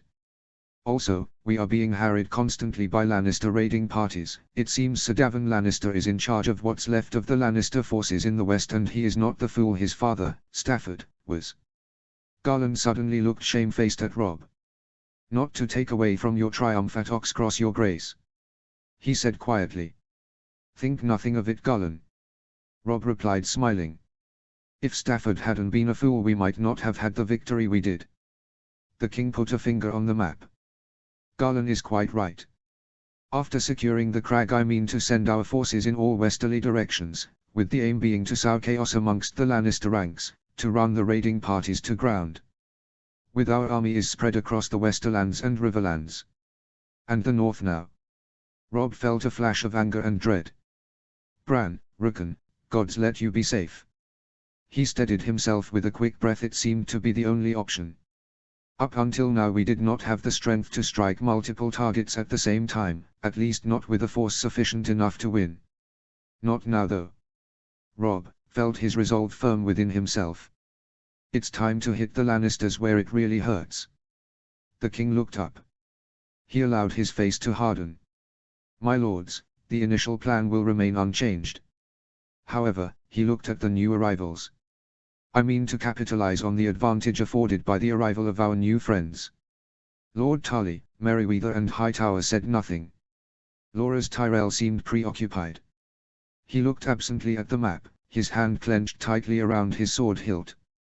How so, your grace? Garland asked politely. Robb ran a hand over the map, picking up the usual blocks signifying men. Our essential plan will remain unchanged, but I mean to expand on our objectives. Don't I just?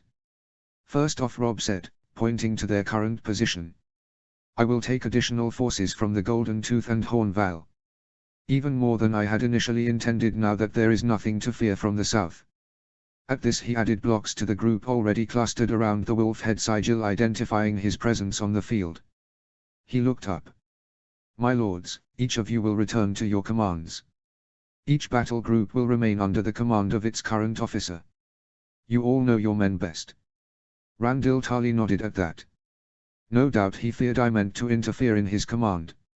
Fear not, my lord, I want victory here, not petty glory. My force will strike north at the crag. Robb pushed the block northwards. Our reports say it is a run-down place, not likely to put up too much of a fight. Still, we will take no chances and overwhelm the keep. He placed the collection of wooden blocks on top of the crag. With the north of the Westerlands secure, we'll begin the next part of our plan. Which is, your grace? Randyll Tarly asked with interest, making Robb look up. The Lord of Hornhill gazed upon him with an enquiring glance. This is the moment. The point at which I will either begin to impress the man or have him dismiss me as the boy he probably thinks I am. Lord Tarly, Robb said, keeping anxiety from his voice. He needed to be firm, steady. You will return to Deep Den. I will send orders commanding Lord Karstark to accompany you, leaving a small group of rivermen to hold Hornval. Robb picked up the block with the crude etching of the Tyrell rose engraved upon it. He added it to the block signifying House Karstark and moved them both to Deep Den. Lord Randyll did not move, nor did he say anything. He merely continued to look at the king. From there Robb went on. You will march your army down the Gold Road. He pushed the Tyrell and Karstark armies down the road, in a westward direction. My orders, your grace. There was no judgment in Lord Tarly's question, just an honest curiosity. Robb looked directly at the general. You will aim for Lannisport, my lord. Your orders are to take the city. A sharp intake of breath came from the right. Robb did not look to the side to seek the source. He continued looking at the man across the table. Randyll Tarly's eyes were like small flints as he returned the king's look. You will need to request additional forces from Silverhill, Robb said. The garrisons at Crickehall and Cornfield are to slowly push northwards. I want your force to be as large and as threatening as you can make it. I want the Lannisters to feel the noose tightening around their necks. Noise and threat. Tarly said quietly. I think we can handle that. I'll take that for agreement. Robb nodded. I want a message sent to Lord Redwyne. His fleet is to blockade Lannisport and Casterly Rock. I want no ships to get in and out. Sir Garth nodded. I shall send word at once, Your Grace. Be careful, Robb cautioned. Lord Redwyne should take precautions against the attack from the rear and flank. We have had some problems with the Ironborn. He cast a glance at his northern bannermen, all of them looked grim. Stay with me, my lords, if this works we've have the Lannisters and the Greyjoys beaten. Sir Garth's face took on a solemn countenance. I'll make sure he's informed, Your Grace. Robb nodded in thanks. He returned to the map. Also, he said, running finger off to the side of the Gold Road. You will need to dispatch a small force to Gregor Clegane's keep. It will need to be dealt with. I'll take care of that. Loras Tyrell spoke up, seemingly woken from his revelry. His face had a passionate earnestness about it. I'll bring the rabid dog down. Why is he so determined to do that? I know of no enmity between the Mountain and the Knight of Flowers. I had hoped you would join my honor guard. Sir Loras. Robb gestured to his right. Your brother has already been of great help to me. Loras glared at his brother, the expression marring his handsome features. No doubt this would be a great honor, Your Grace. Loras almost spat that last. But I would rather be assigned to my own command. Give me leave to bring down the Mountain. Ah, perhaps it's my glory he seeks. The valiant Knight of Flowers wants to be the one who crushes the evil Mountain in his lair. Well, he's bound for disappointment, at least for a while. Clegane isn't there, Sir Loras. Lord Glover said. What? Loras asked, confusion warring with anger on his face. The Mountain. The Great Jon rumbled. He's trapped in Harrenhal. The dog is cooped up along with his master. His kennel's empty. Loras's face darkened with rage. Though what it was that angered him, Robb couldn't say. The young knight swallowed slowly and then pressed on. Even so, Your Grace. I would ask that I be sent to capture that keep before pressing on to the coast. Robb looked briefly at Lord Tarly. The man seemed to have no objection. Not that he can really oppose the son of his liege lord. Nor do I wish to oppose the brother of my wife, not over something like this. Very well, Sir Loras, the command is yours. He turned to address the tent. Now, my lords. Here's the rest of the plan. Forward.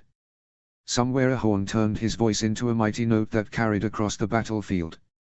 Robb spurred his horse forward. His mount built up speed and hurtled across the plain. He didn't need to look backwards to know his honor guard were behind him. With them would come all the rest of his men. The crag had refused to yield itself. Lord Westerling had refused to surrender when Robb's host had arrived. No doubt he fears Lord Tywine far more than he could ever fear me. He could well be right. The siege had been brief. No equipment had been needed for the warriors of the north to scale the walls and attack the defenders within. The crag was half ruined and most of its men had marched with the Kingslayer in his doomed attack on the Riverlands. What men had been left had been decimated at Oxcos and had fled further west, leaving the Westerlings' castle largely undefended. Small Janumber had led the attacks. While archers kept the defenders pinned down, the heir to Last Hearth had edged closer and closer to the castle walls, quickly scaling them and allowing men to infiltrate the castle. It took no time at all for the castle gates to be opened. When he saw that, Robb knew it was time to end this. He ordered the charge. He led, as he always had, from the front, riding proudly at the head of his men as they crossed the distance to the castle gates. With a crash he was through the gates and into the courtyard. The crag was a small castle and its lords were poor. There were no defences beyond the small walls and not so sturdy gate. Robb laid about him with his sword, smashing enemy soldiers from their feet as he rained violence down on them from above. He saw Garland Tyrell and Roderick Forrester following him, their swords red with blood. He saw Daisy Mormont's horse killed beneath her, the warrior woman toppling onto the floor with her enemies moving in for the kill. Robb moved to assist, to repay the favor of a few days past, but quickly saw that his help was unnecessary. The woman of Bear Island was already on her feet, savagely stabbing left and right. Within moments she had cleared a path and she was joined by additional Northmen who hacked through the small ring of defenders. Almost over. Rob turned in his saddle, he stood in his stirrups, the better to command his men, to seek another enemy to kill. The impact of the missile took him hard. One moment he was astride his horse shouting at his soldiers, the next he was in the mud looking up at the sky.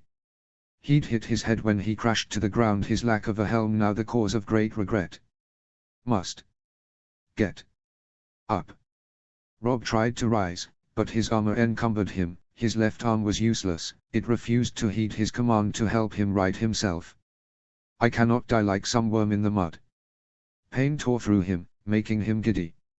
His back and arm was a mass of fire. Rob clenched his teeth and tried one more time to get himself up. It was no use. A shadow was suddenly